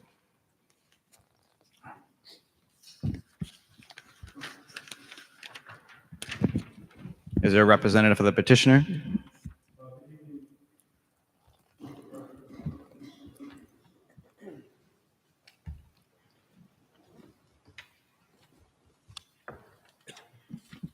Thank you, sir.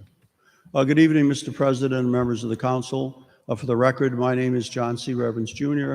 I'm an attorney with the law firm of Revens, St. Pierre and Wiley, with offices at 946 Centerville Road in Warwick. I represent the applicants. If I may, Mr. President, I'd like to compliment you on the new organizational structure at city council meetings. It's a pleasure to come here in behalf of a client and see that the meeting actually started at 7 o'clock.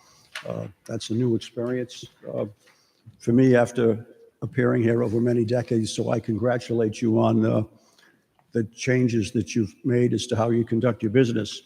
We're here tonight with regard to my client's request to abandon a portion of Harper Street. The petitioners are the record owners of land abutting upon those portions of Harper Street that are sought to be abandoned. The premises are of no use to the public as a highway or a driftway. The city planning office has reviewed the reconfiguration of the right-of-way and offered no objections. The other city departments have reviewed the plan. The planning board at their meeting in January made a positive advisory recommendation to you as members of the city council. In the packet that you received, there is a copy of an agreement among all of the abutters that John, Barbara, and Karen Harold will pay the entire purchase price and will own the unimproved portion of the street if you see fit to abandon it.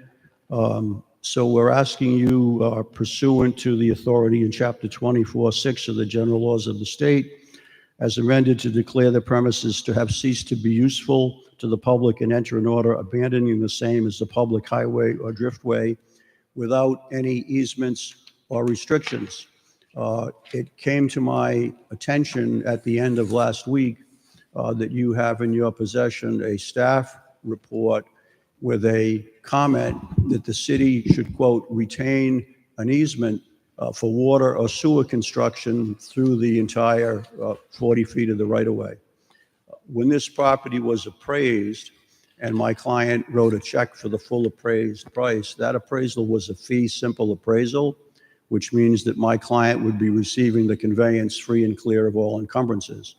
The property does not have any value anywhere near the appraised price if that proposed restriction is in place, because you couldn't even put a garden shed on the property, never mind any kind of other ancillary building like a garage or something else. So my client wouldn't have any reason to proceed on that basis. And this neighborhood, as you know, if you've looked at the map that was provided to you, is a fully built out neighborhood. And the city of Warwick hasn't built a water line on an unimproved portion of a street that I know of in the last 40 years, because if anybody were improving a street today that's exists but not paved and curbed and everything else, whoever's doing that work would have to pay to put the water line in the property, would have to pay to put the sewer line in the property. So I was a little puzzled as to how that made it in there, but when I discussed it with some staff members in the city today, they advised me that for some reason that nobody could really explain with any reason that made any sense to me, that they, quote, always put this in as a matter of policy. So I've done other street abandonments before over the years where that wasn't in, but that's up to your wisdom as to whether you leave it in or you leave it out. But if you decide to consider it and think about it beyond tonight, if you decide to approve it without that restriction, we're fine. But we wouldn't be interested in the property with that kind of a restriction on it, and it wouldn't have that value. We're looking for a clean abandonment of the street. And if you have any more questions, I'd be more than happy to answer them. Thank you. Councilman Lattiser. Yes, thank you, Mr. President. Good evening, Councilor. Good evening, Councilman. How are you tonight? I'm good, thank you. That's good. Where is that, you're saying that restriction it exists in PCO 5-25? No, sir. It was in the staff report that you received. I see, okay. Yeah, specifically the memorandum from the planning director. Right. It was signed, it was from Mr. Kravitz, but it wasn't in the planning board vote or motion. And I know Mr. Kravitz is here if you have questions of him, but some other department of city government, I think, gave that to him and he included it in the memo, but it wasn't in the planning board resolution. And I don't believe it's in the draft that you have. But in either case, the price that the appraiser determined that we should pay was based on fee simple clear title. And that wouldn't be clear title. And I can't foresee of any reason why there'd ever be a water line or a sewer line going in there if it's abandoned. Because the house at the end of the stub end street has frontage on Clinton Avenue. And it's already a house, it's already got a driveway. So this area as it exists today is overgrown and nobody's driving a car or a pickup truck or the mail truck or the UPS truck in and out of the unimproved portion of Harper Street. It's just an empty parcel of land. Oh, I see. Thank you. Mr. President, if I may, and Councilman, I think this answers your question. The order on the abandonment, PCO 525, is drafted based on the written recommendation sent to us. So number 6 is the issue that is related to the report to which the counsel for the applicant is citing was not reflective of the arrangement as it relates to what they appraised the land for and what the whole plan was for. So should something need to be done after the conclusion of public hearing, the council could consider at that time whether or not to address item number 6 as it relates to what council is asking for. So that would be in the memorandum from Director Kravitz, item number 1, that the city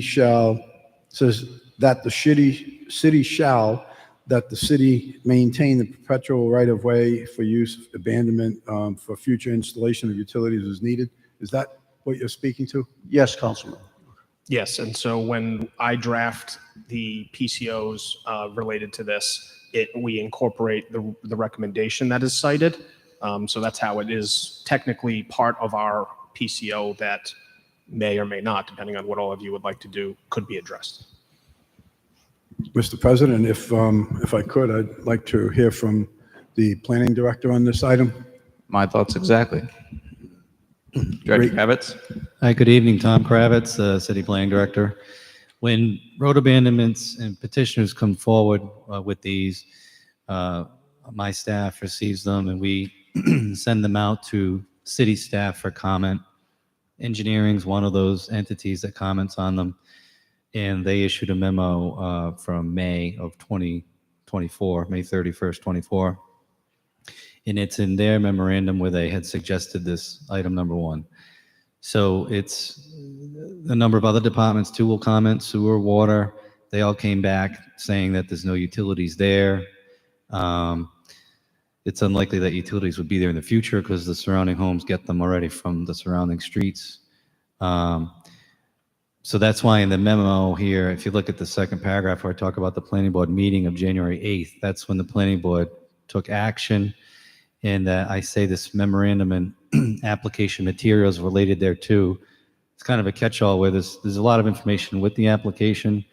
The things that might be important, I'll highlight, which is what I did here.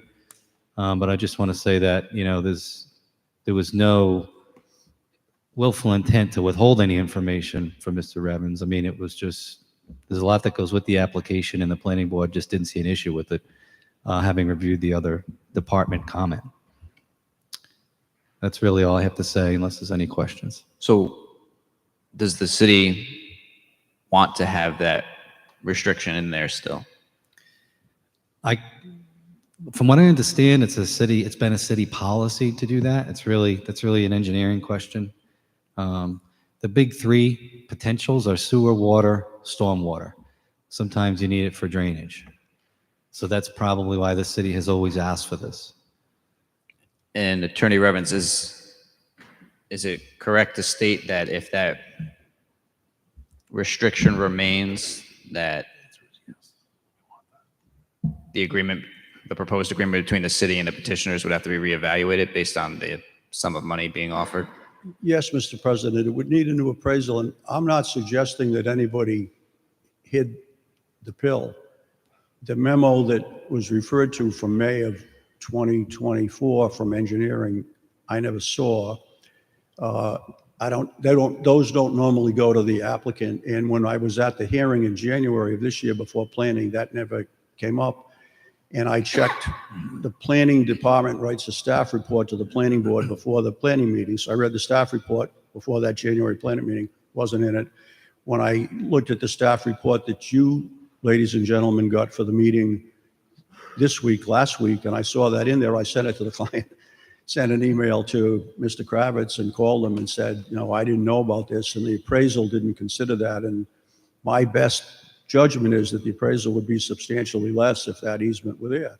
And it's obviously your judgment to, weigh this out and decide whether you think you need to keep that right or not. But if you do, it would significantly impact the value of the property. So we'd want to go back to the city leaders in the administration and say, we need another appraisal. And then figure out, once we see that appraisal, whether my client would still be interested or not. But as Mr. Kravitz said, it's a built-out neighborhood. And the only buildable lot, oddly, Mr. President, that I know of within a couple of 100 feet of this is the lot that's behind my client's house. So by abandoning this street, the lot that's behind their house, which would be buildable as soon as that street were built out, which they could do, then they could sell that lot. And I don't normally disclose, conversations with clients publicly, but when my client first approached me about this, having a lot of experience in land use work over the years, I said, why are you doing this? Keep the street, and someday you can build that street out, and the lot in your backyard is a buildable lot. In today's market, that's worth at least $175,000. And he said, no, this is what we want. We want to put a ancillary building, barn, garage structure in the back. And to do that, we need a better setback. And by abandoning this street, I'll have a better setback and I can do that. And I said, are you sure? Think about it. And he thought about it for a while, and he came back to me and said, no, I want to do it. So we've been proceeding on that basis all along. And then through, just how things happen sometimes, we didn't know about this until either Thursday or Friday when I got the report. So that's why I'm addressing it now for you members of the council to weigh it out and decide whatever choice you want to make as to what you think is most appropriate. Councilman Napa?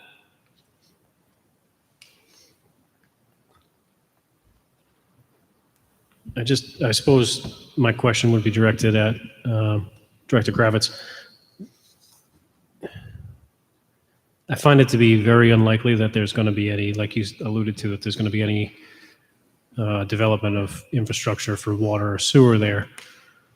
If there was a stormwater runoff issue at this point, having the development around that plot, and also those are paved roads, I believe, all the way around, right? On 3 sides. Yeah. So if there was an issue of stormwater, we would have probably already have realized that at this point for the amount of decades that the city has been in care and control of that land. Is that fair to say? Perhaps. I would venture to say probably we would have known about the issue at this point. I would agree with the petitioner and petitioner's counsel. I think my brother stated it fairly accurately that unless the city's willing to concede some significant value, there can be no meeting of the minds here as far as the value goes, because if the city's going to retain for the purposes of making some sort of stormwater runoff, I mean, essentially the usage of that property could be completely nullified. I wouldn't support keeping the easement in the contract if we were going to demand from the purchaser the same amount of value. That's pretty much my only comment there. Councilman Ricks? Thank you. First, a question to the planning director. Would the city have, pardon me, would the city have any objection to proceeding with this sale, that is the abandonment, based on the amount set forth in the appraisal, without reserving that easement?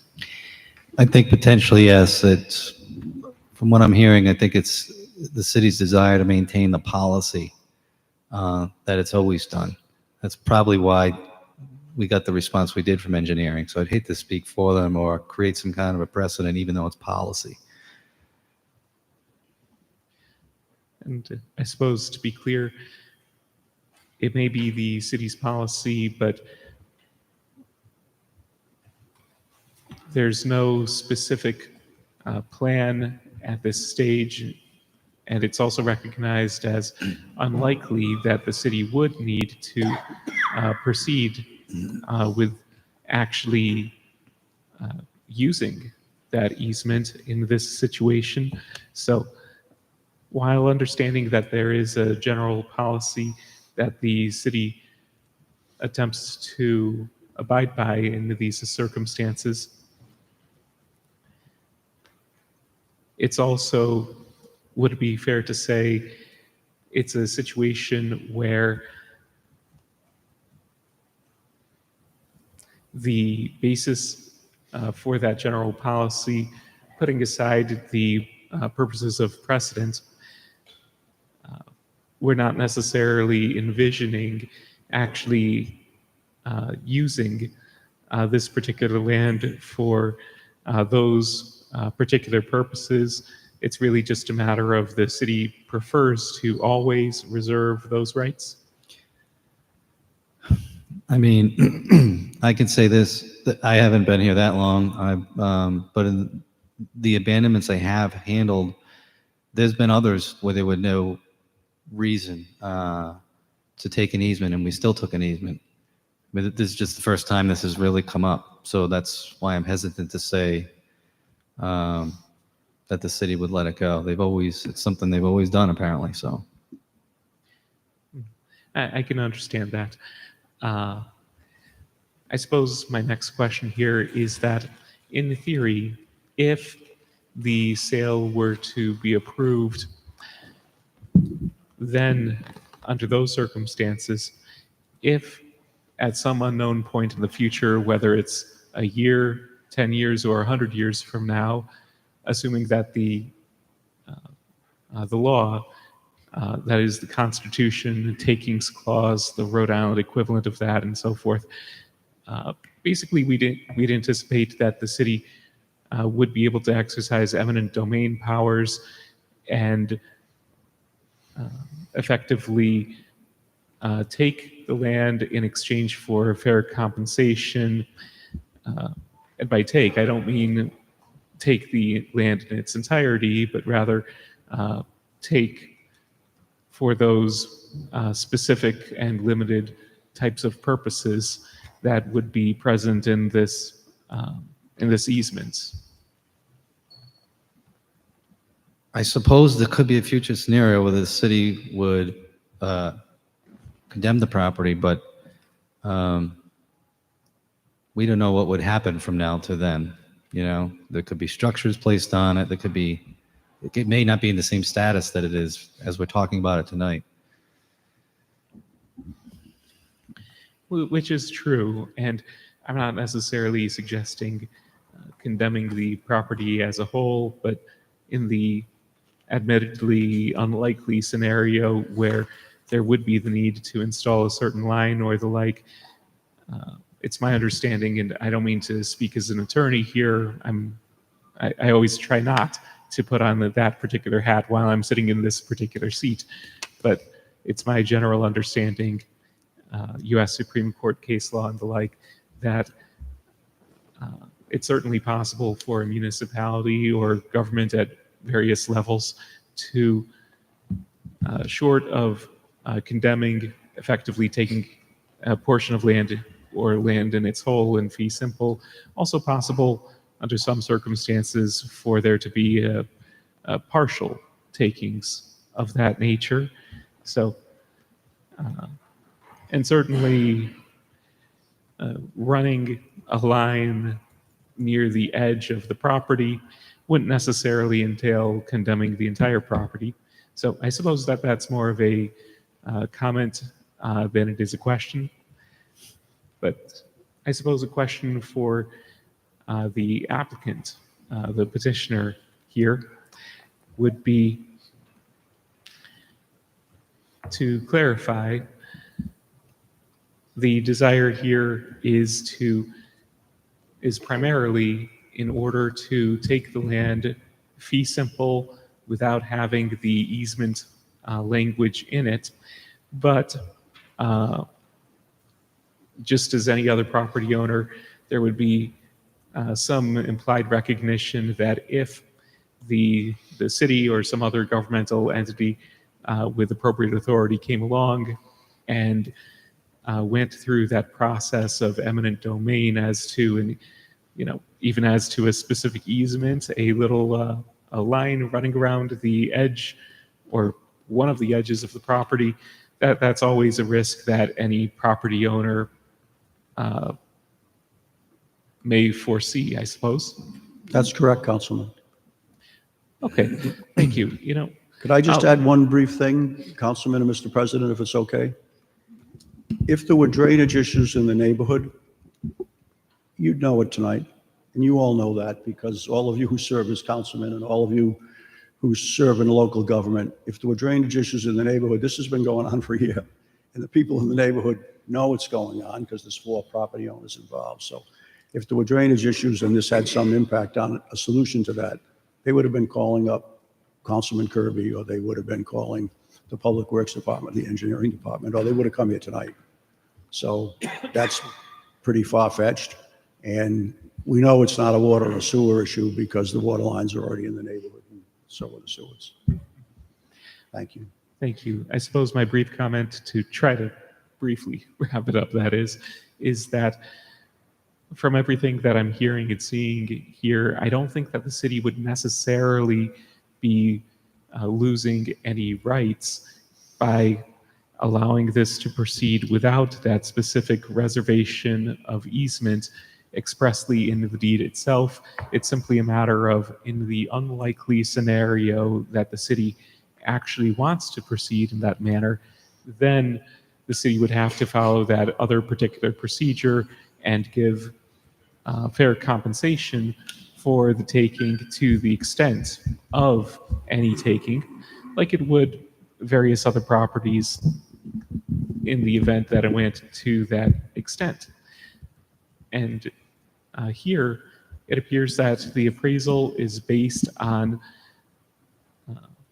the applicants receiving this land abandoned without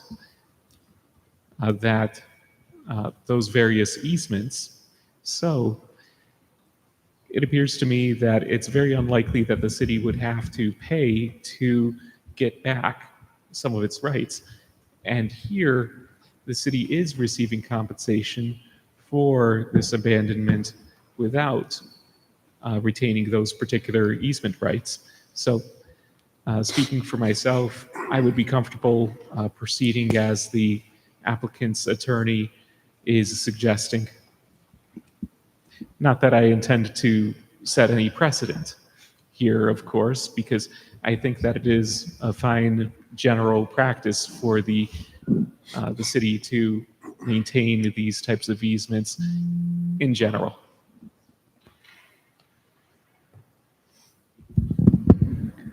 Councilman Muto. Thank you.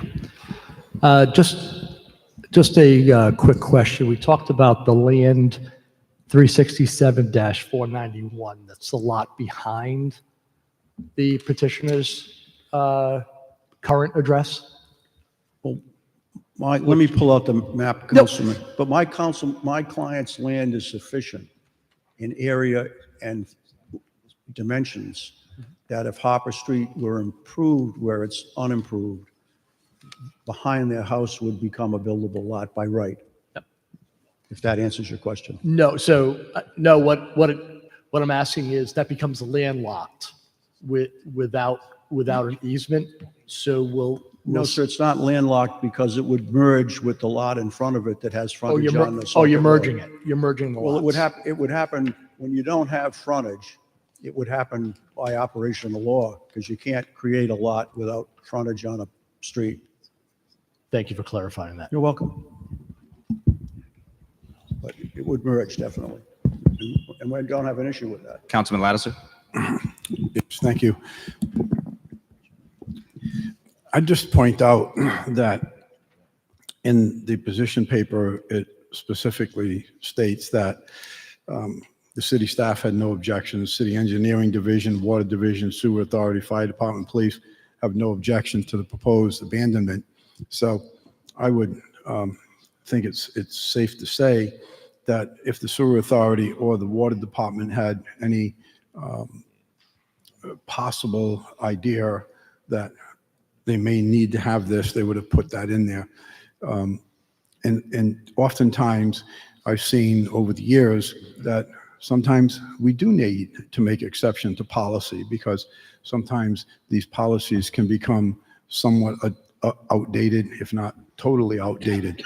And this is one particular case here. So being that there was no objection from Water or Sewer and the comments made by Mr. Revens, I would certainly support removing that particular language that speaks to the rights of way, et cetera. Thank you. Councilman Napa. Yes, just to dovetail off of Councilman Lattiser's comments just now, I'd also be in support of moving forward without the easement. I think it's our job as the council to evaluate these on a case-by-case basis, and when those easements make sense in some circumstance. I think when you look at the composition of this neighborhood, where this parcel of land sits, and the purchase price for which there's already been an agreement, there clearly was a misunderstanding of what they were purchasing and what the offer was based on. I don't think it seems reasonable for us to force the homeowner or force the petitioners to purchase the lot at the perceived price with that easement in place. And I don't think that that sets a dangerous precedent in any way for the council. All of these things have to be set forth before us. Even if there wasn't language of an easement placed in, we could, as a reasonable body, provide that an easement be placed in at the time of the abandonment. So I don't think we're putting ourselves in a position of, or a weakened position rather, as far as being able to assert the right for easements in the future. That's all. Mr. President, this is a legislative act. So there's no precedent in whether you grant it or whether you deny it or whether you include the easement or whether you don't. You know, you're free to do whatever your wisdom is as to what you think is best. All right, so I have my own thoughts on this that I'll share once we're through with the speaking for, against, and then speaking. But just to make sure we go through the process, is there anyone here to speak in favor of the petition? Is there anyone here to speak in favor of the petition? Is there anyone here to speak in favor of the petition? Is there anyone here to speak against the petition? Is there anyone here to speak against the petition? Is there anyone here to speak against the petition? Is there anyone here to speak on the petition? Just in general, you don't even have to take a stance. Anyone here to speak on the petition? Anyone here to speak on the petition? All right, seeing none, do we have a motion to close the public hearing? So moved by Councilman Foley. Is there a second? Second by Councilman Lattiser.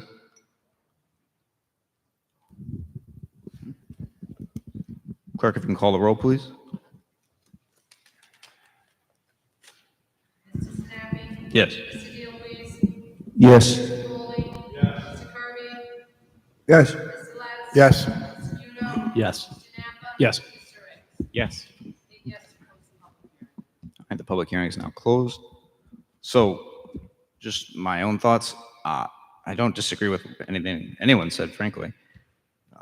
It all makes sense. The one hesitancy I have is that I haven't seen personally something come along, at least not to my recollection, something come along where the city didn't explicitly acquiesce either prior to the city council meeting or at the council meeting to deviating from the policy, whatever it might be.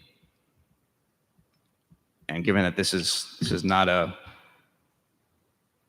matter to be taken lightly, that's why there's a stenographer here.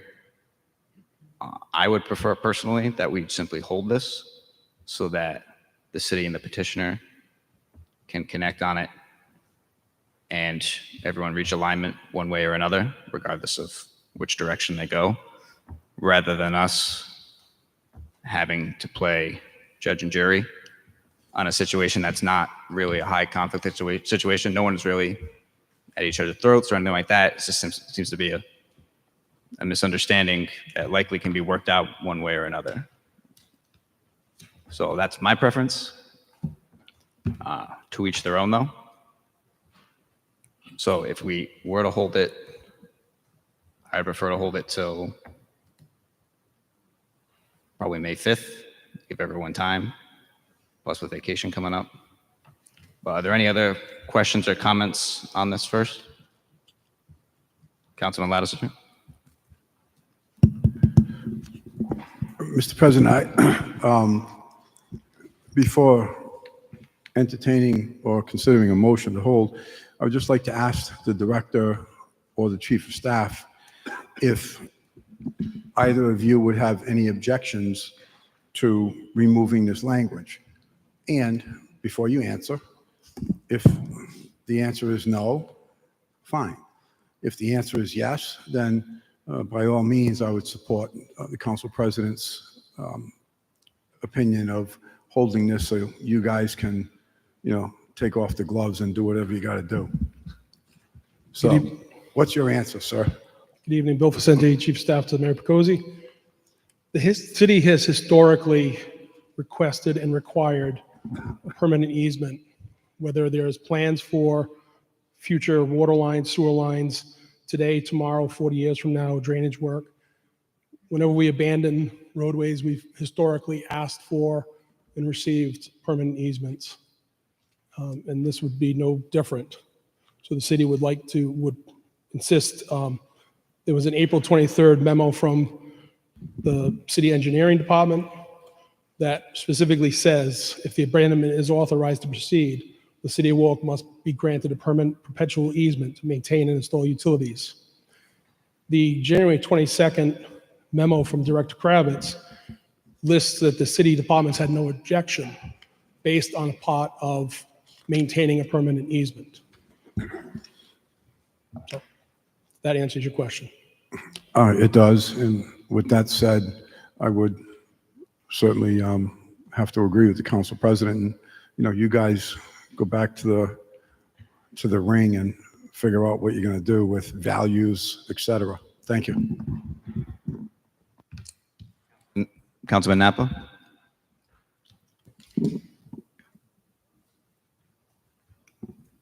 I lost it. Oh, all right. Councilman Kirby? Yes, looking on the map here, seeing they already have drainage on all three sides of this property and sewers and water, I see no reason to hold it up any further.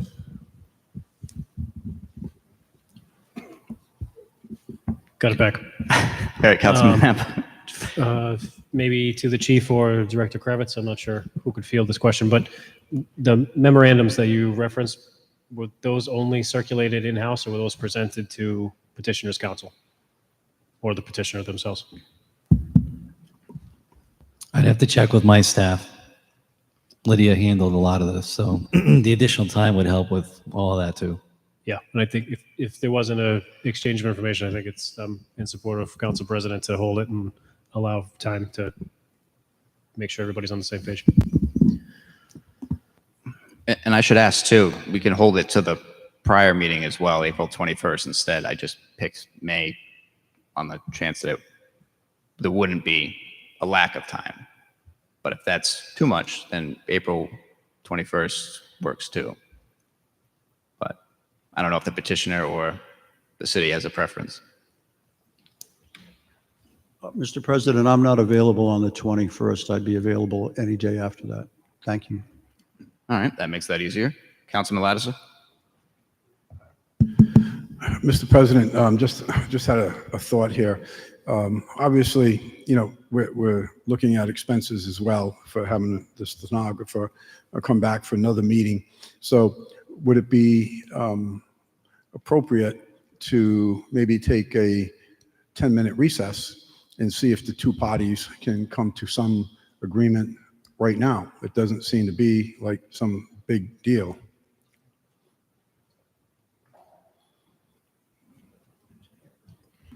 So we'd have to speak, Bill Facenti again, Chief of Staff, so we'd have to confer with city engineering, so we wouldn't be able to do it in 10 minutes. I see. And so. Okay, thank you. Councilman Ricks? Thank you. I would also just like to hear from the applicant if they would desire, if they think that it's feasible to proceed with trying to get this worked out, having it continued to that date.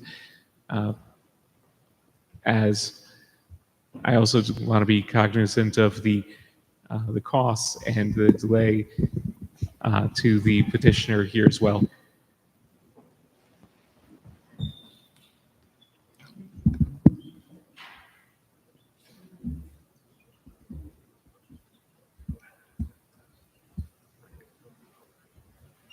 Yeah, the upside is we've completed the public hearing process regardless.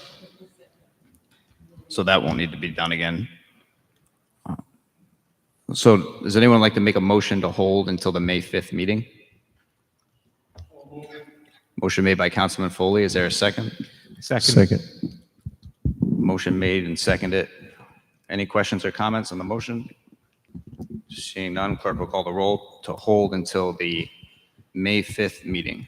Mr. Snappy? Yes. Mr. DeLuise? Yes. Mr. Foley? Yes. Mr. Kirby? Yes. Mr. Lattiser? Yes. Mr. Muto? Yes. Mr. Napa? Yes. Mr. Ricks? Yes. 8 yes to hold to 5-5. Thank you, Mr. President, members of the council. Next, we have PCO 7-25, order on the abandonment of a portion of Old Quaker Lane, Colbia Enterprises LLC petitioner.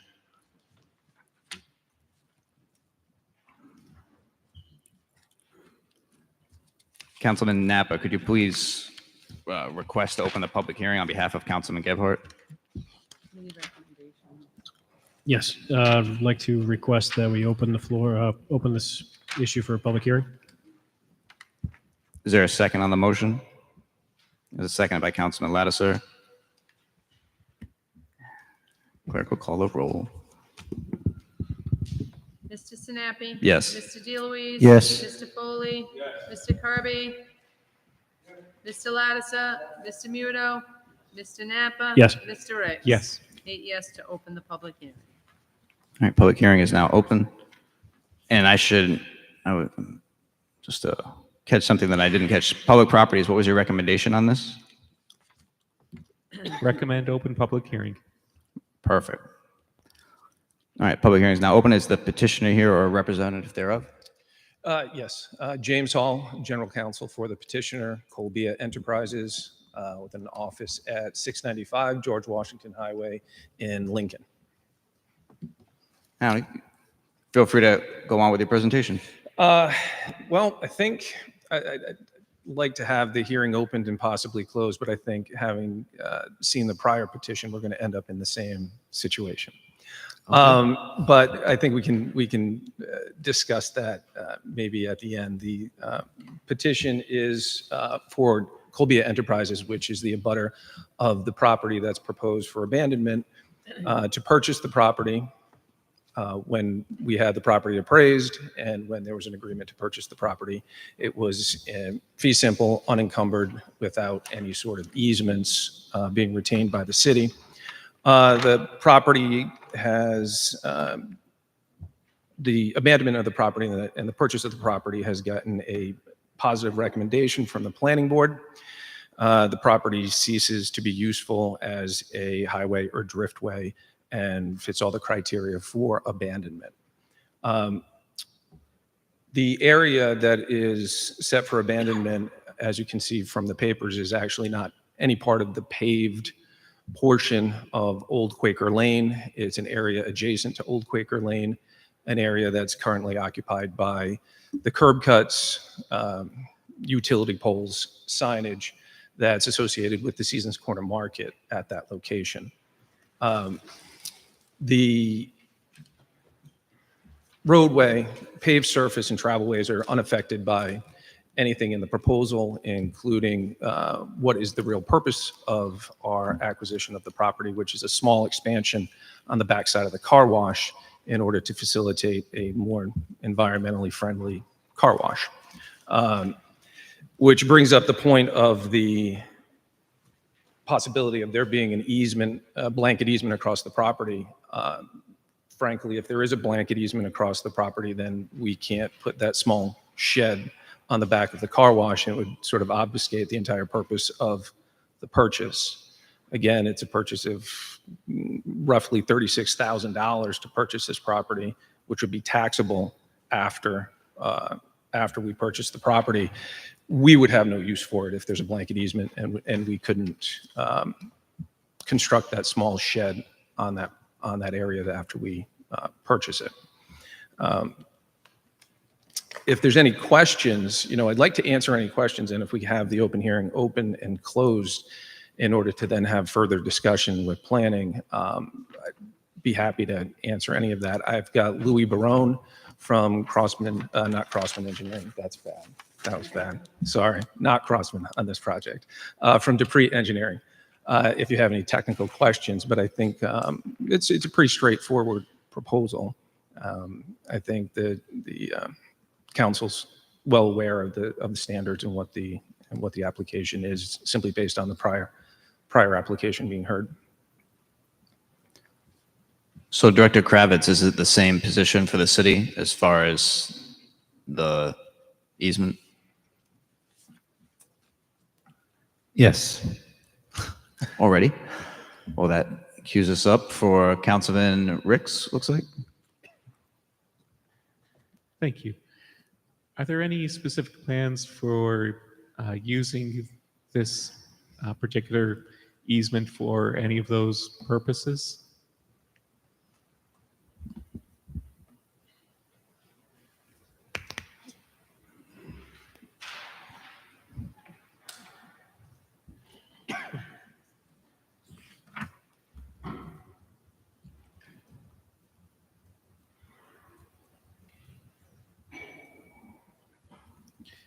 And, while the planning director is taking a look.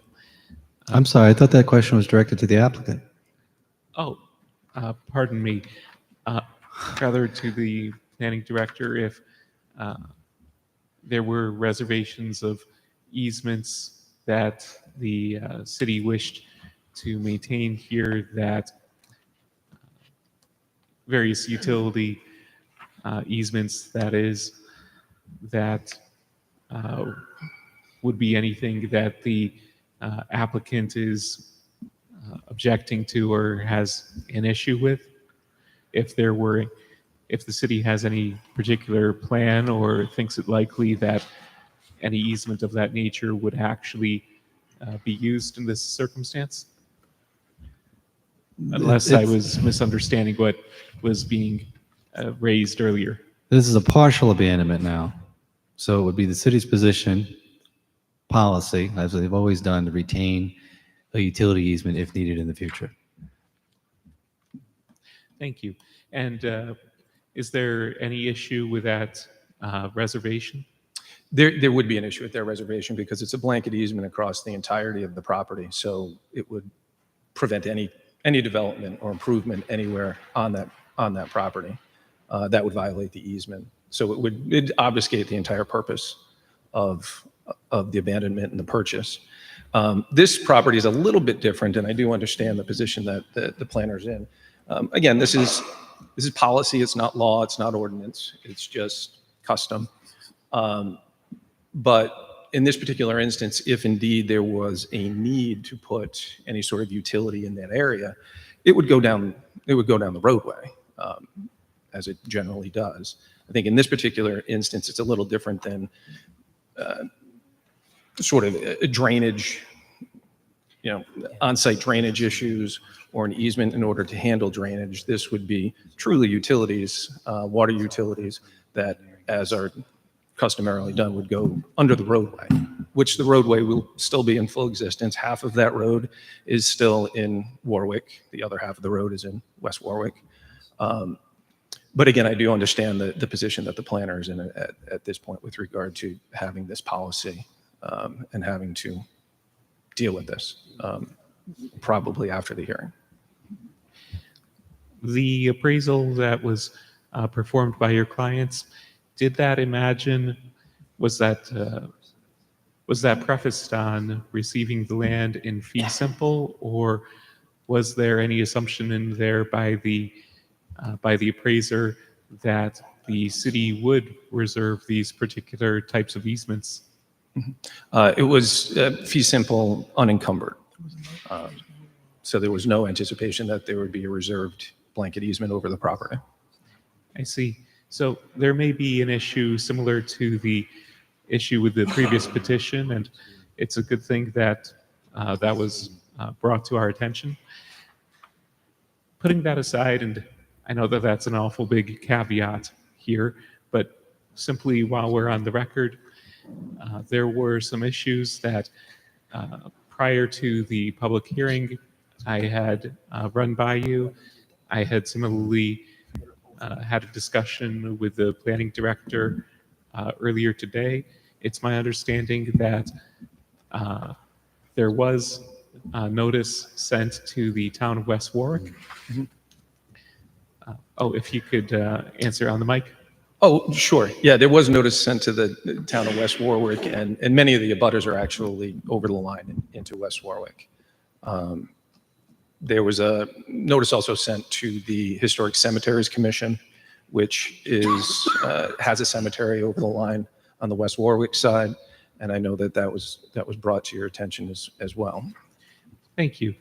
Yes, and I had a discussion with the planning director earlier where he had a email exchange with his counterpart in the planning department for the town of West Warwick back in September of 2024. So it certainly seems to me that the entity, the town of West Warwick, has been aware, and has the town, that is the municipality of West Warwick, have they presented any objection to any of the plans? No. That's good to hear.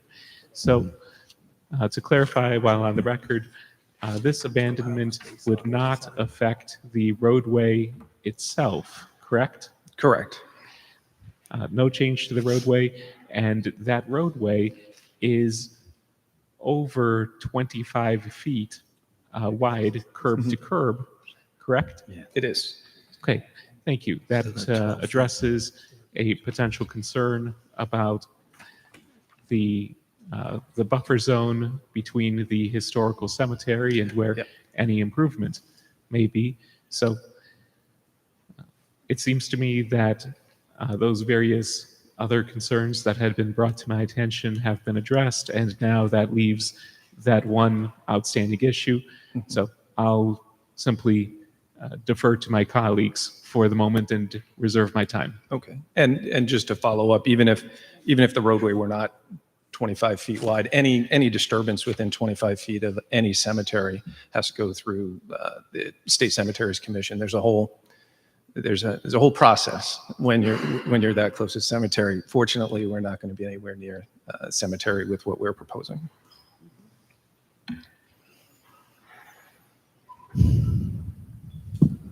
Councilman, oh, never mind. Councilman Napa? Thank you, Mr. President. This is directed at the petitioner. We have here in our packet a memorandum on the city's letterhead. I believe it was prepared by Director Kravitz, dated February 7th, 2025, outlining several restrictions and setbacks, things to consider, such as DEM requirements, soil erosion, so on and so forth. Did you receive this? Yeah, that's the zoning that came through the planning board sitting and unified development as the zoning board as well, with regard to the actual improvement that we're proposing to the car wash, but not necessarily relates directly to the abandonment. So I think we're in a significantly different position than we were on the first petitioner, where there is clearly communications about some sort of restrictions and city oversight on this property. Very different from the residential area where we're looking at abandoning the city and abandoning that property and allowing the homeowner to do with it as they wish. We've obviously identified some sort of breakdown in communication as far as when are we getting these appraisals, under what conditions, are we sending them over in fee simple, is there going to be an assumption of an easement? So I think we need to address moving forward any of these abandonments, where that breakdown in communication happened, why it happened, and clarify moving forward, should appraisals happen before we have an understanding of whether or not there's going to be an easement. I find this particular abandonment much more ripe for the city to maintain an easement, because it's not a full abandonment, it's just a partial abandonment. And if the city is going to maintain a large part of the existing roadway, it would make sense that, some of that area might be infringed. Obviously, we wouldn't be asking you to tear down any structure that would have been constructed afterwards, but I think an easement in this instance makes more sense, which circles me back to when we evaluate these on a case-by-case basis, I don't think there is any issue of precedence. So when did the conversations happen, I suppose, for you to be under the assumption that you were going to receive this property in fee simple? Had that conversation happened? Do you have anything to support that conversation happened? We had several conversations with regard to having the property appraised. There was never any indication that it would be appraised as encumbered by a blanket easement. It would be substantially less valuable. So it was an assumption that you were going to receive that at fee simple, not an actual conversation that happened? Correct. There's no statute, there's no ordinance that would require there to be an easement, but obviously there's a policy. So we were not aware of that policy when we had it appraised. Okay. If I may, it likely didn't come up because the first iteration of the applicant's petition to the planning board actually just notched out a little bit of the right of way to serve the addition they wanted to make to the car wash. So in just looking at my files again, I have no memo from DPW. It's likely because it's only an 11-foot wide abandonment. And so this whole notion of the easement is not a big deal in this case, because we've got an extra 12 feet to the city line to work with if we needed to in the future. So this application would definitely be different than the first one from that perspective.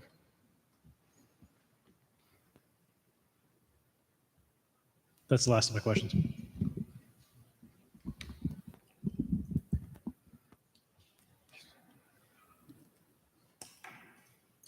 Councilman Ricks? Thank you. I'll just briefly comment that from my understanding of what this project would do is effectively it would be a more efficient car wash for the existing use of a car wash that's already there, using approximately 60% less water. It seems to me that this is the sort of improvement that we would like to see here in Warwick as a city, more environmentally conscious, using better use of our water resources. And that also means less water going into the sewer system. So it is an issue where I do think that this needs to be hammered out between the applicant and the city. I think that similarly, if my colleagues and the council president, as well as the applicant and the city, think that having some additional time for the parties to work out the details here would be prudent, then I would certainly agree with that position. Let the parties have a little time to work out this issue, because I do see this as something that is an all-around benefit to the city, where the city gets money in exchange for this abandonment directly, as well as this abandonment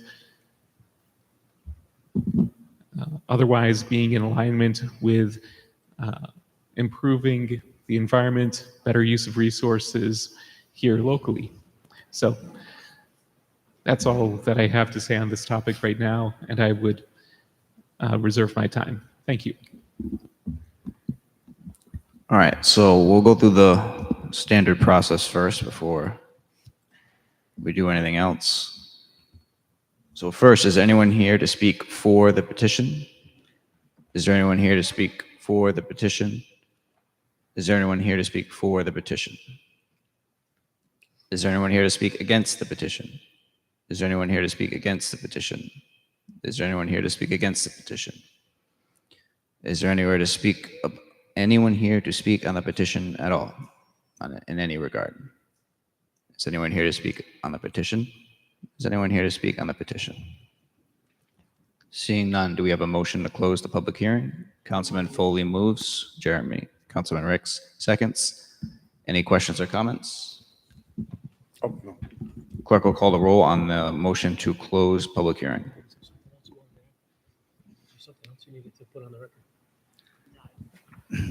Council President, if we could just hold one moment, I think Director Kravitz has something to add. I just wanted to I didn't hear what Mr. Rick said. I was speaking to Chief of Staff, but to be clear that in this situation, because the petitioner is only requesting a small partial abandonment of the roadway, the notion of this retaining an easement isn't as important. All right, well, clerk will call the roll on the public hearing closure. Mr. Snappy? Yes. Mr. DeLuise? Yes. Mr. Foley?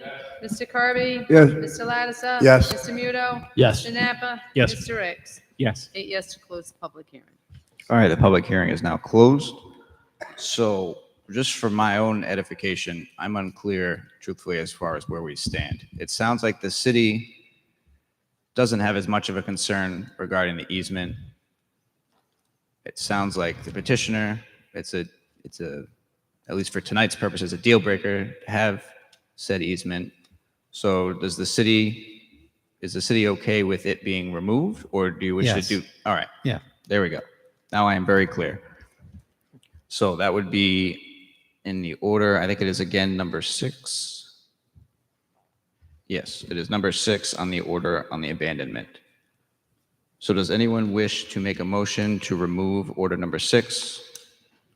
Councilman Ricks? So moved. Motion made by Councilman Ricks, seconded by Councilman Lattiser. Is there any questions or comments on the motion to remove order number 6 from the order on the abandonment? Seeing none, clerk will call the roll. Yes. Mr. DeLuise? Yes. Mr. Foley? Mr. Kirby? Yes. Mr. Lattiser? Yes. Mr. Muto? Yes. Mr. Napa? Yes. Mr. Ricks? Yes. 8 yes to amend. All right, so now we have the proposed abandonment as amended, which removes number 6 from the order. Are there any questions and comments on the proposed abandonment as it now stands? All right, seeing none, do we have a motion? Councilman Foley moves favorable action, seconded by Councilman Lattiser, Councilman Ricks, and this is as amended. Clerk will call the roll. Mr. Sinapi? Yes. Mr. DeLuise? Yes. Mr. Foley? Yes. Mr. Kirby? Yes. Mr. Lattiser? Yes. Mr. Muto? Yes. Mr. Napa? Yes. Mr. Ricks? Yes. 8 yes, favorable as amended, first passage. All right. Thank you very much. I appreciate it.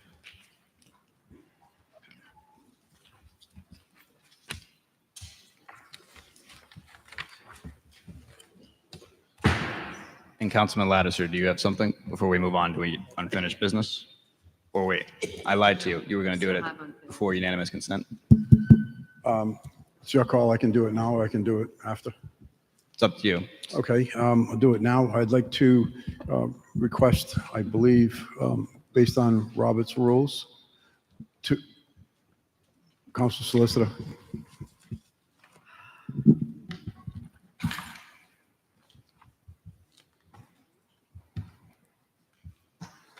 Councilman Lattiser would like to request unanimous consent on, it's the resolution 25-31 that we voted at the last meeting, otherwise known as PCR 3725, a resolution to the General Assembly. I have the full title, but this was regarding the civil rights enforcement legislation that is pending before it. He's asking for unanimous consent to change his vote. It would not change the outcome. Is there any objection to letting Councilman Lattiser change his vote on the stated resolution from the prior meeting? Seeing none, Councilman Lattiser's vote stands changed. Yes, I wish to change my vote from a yes to a no. All right, and there's no objection there too, so moved and so ordered. Now we move on to unfinished business. PCO 4-25, an ordinance amending Section 2-13 of the Code of Ordinances to clarify the procedure for claims and appeals of determinations. This is second passage ordinance. Committee recommends favorable action, and I'd like to move for favorable action. Second.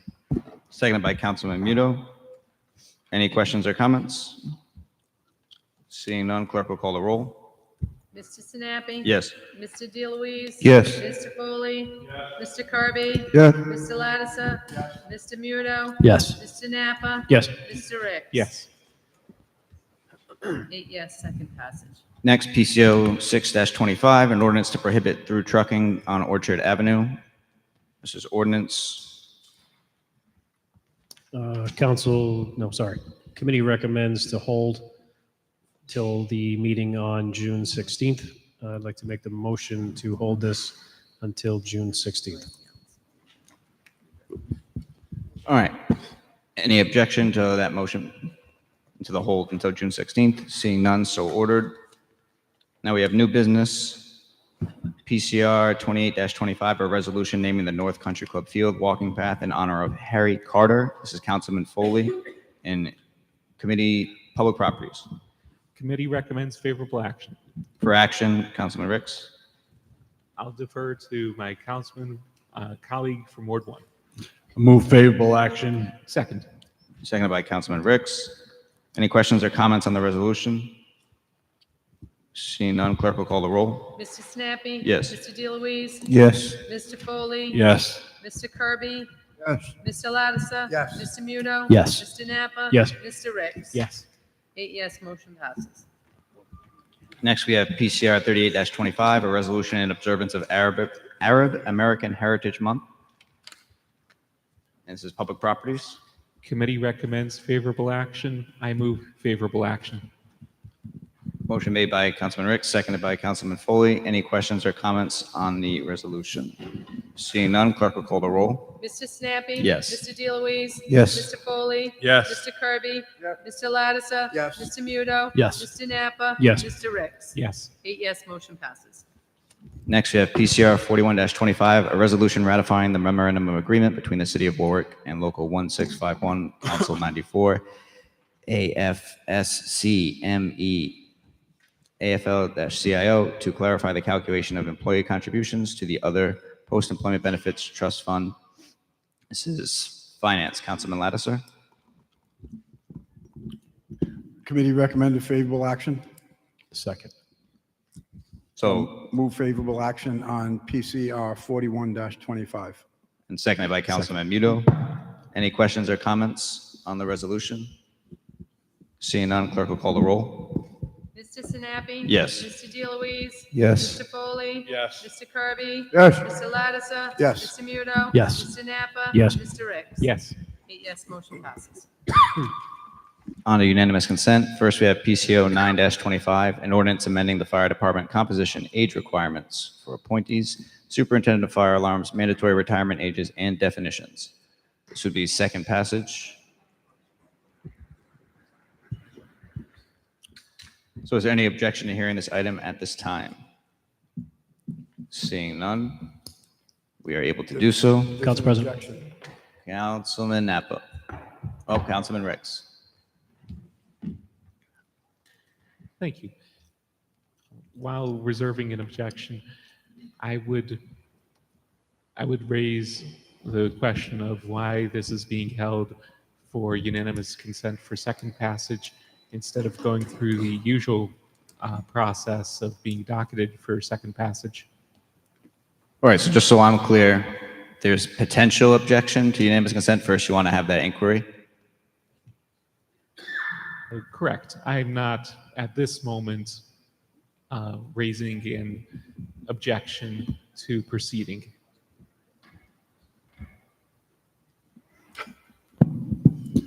Thank you, Councilman. In consultation with the Council President and following on inquiries that both you and Councilman Lattiser made regarding the provisions of the item, it was, from a scheduling standpoint, asked to bring it under UC this evening in order to consider potential amendments, should you wish. In order to do that and keep this item off collision with budget actions next month at the second meeting, it was thought, let's see what the council's appetite is to bring it under UC this evening. If you want to make amendments, so be it. That is your prerogative or not. But it was more from a scheduling standpoint, not to my knowledge, necessity. That's good to hear. Thank you. No objection. All right, so then, are there any objections to this being heard as part of unanimous consent? All right, seeing none, on to actual discussion. Councilman Napa? Just a point of clarification. The first passage happened when I was absent from the council meeting. Should I be abstaining from a procedural standpoint? I guess this would be directed at the solicitor.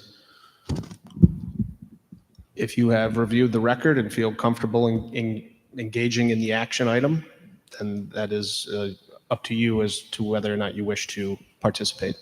Understood. Thanks.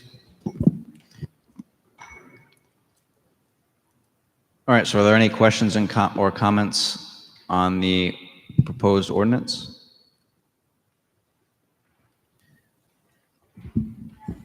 Alrighty. Is there a motion? No, Mr. Oh, President. there we go. All right, Councilman Lattiser. Yes, I would like to have the solicitor read the proposed amendment into the record. On behalf of the administration and following up on your inquiries, there were two suggestions that were made. Both are on page 3. The first one is on line 6, which is the deletion of the words "or has been." And the other is on lines 43 and 46 to add the language, "the minimum age required to qualify for normal." The intention, we'll let the Chief explained, but the rationale was there was a question about the qualifications in the, one second as I pull it up.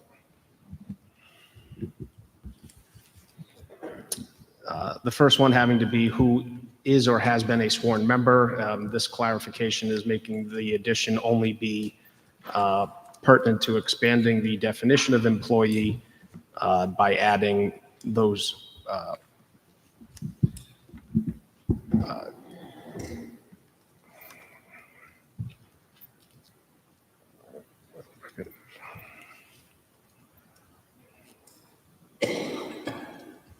we may need to tweak that language a bit, but the intention is to make clear that the expansion is only applicable to current sworn members.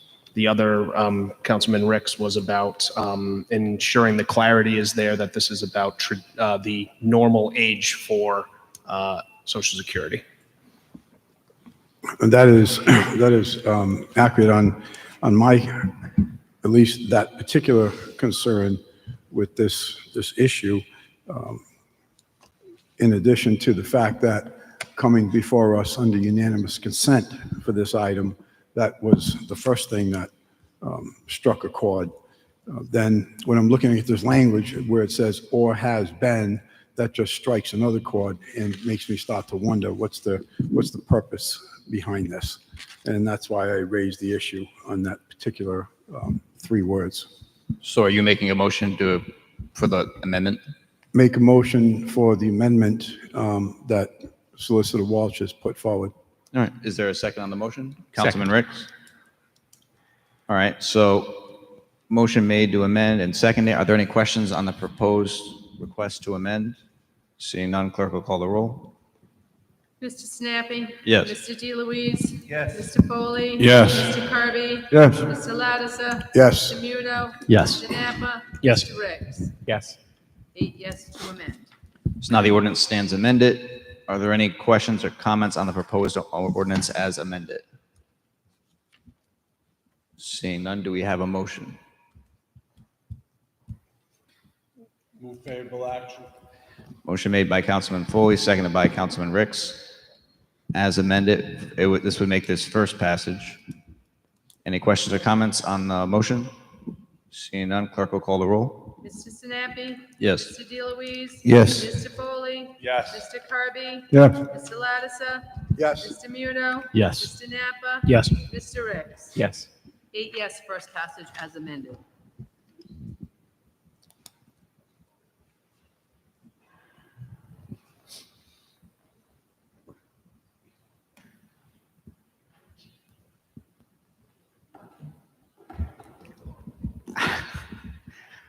All right, procedurally, because it's under UC, we got to first ask, is there any questions or comments from members of the public? Any questions or comments from the public regarding PCO 9-25, ordinance amending the fire department composition requirements for appointees, superintendent of fire alarms, mandatory retirement ages, and definitions, considering the proposed amendment? Hearing none, the motion to approve as amended, first passage stands.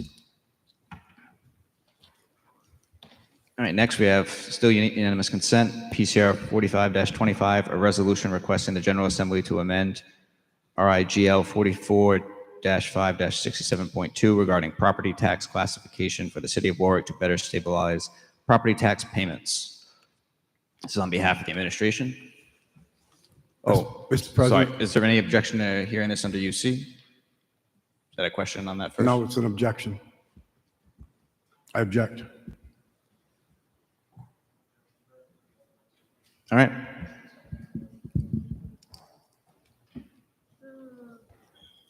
May 5th? April 21st? Third tries to chime. All right, this will be held automatically to the April 21st meeting, and it'll be on the agenda there too, as there is an objection to hearing it under UC.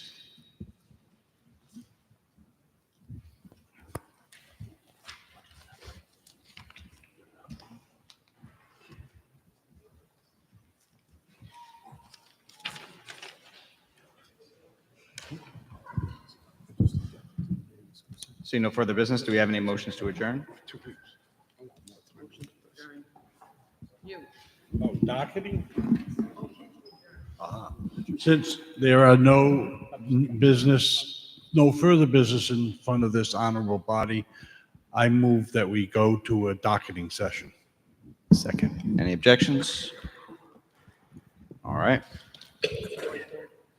Anybody want anything considered for unanimous consent at the next meeting? Seeing none, move right on to the docket. Anything for Ward 1? Yes, a resolution to the State Traffic Commission in regards to the installation of a left turn arrow added to the southbound side of Warwick Avenue at the intersection of Narragansett Parkway. Intergovernmental? Ward 2? 3 items, all related. Anyone who wishes is, of course, welcome to join as a sponsor. First item, a resolution recognizing May as Military Appreciation Month.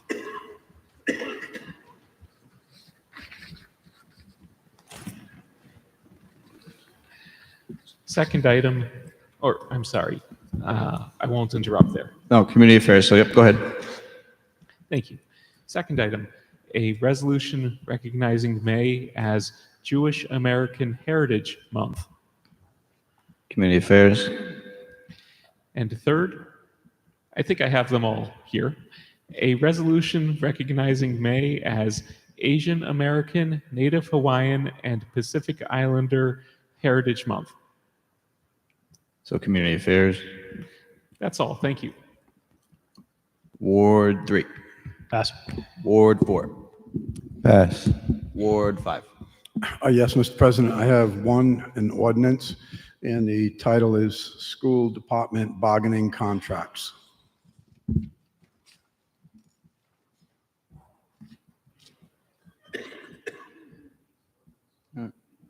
Ordinance it is. Ward 6. Pass. Ward 7. Yes. Yes. All right, and Ward 9 has no choice, and Ward 8 passes. So we stand adjourned at 8:36 p.m.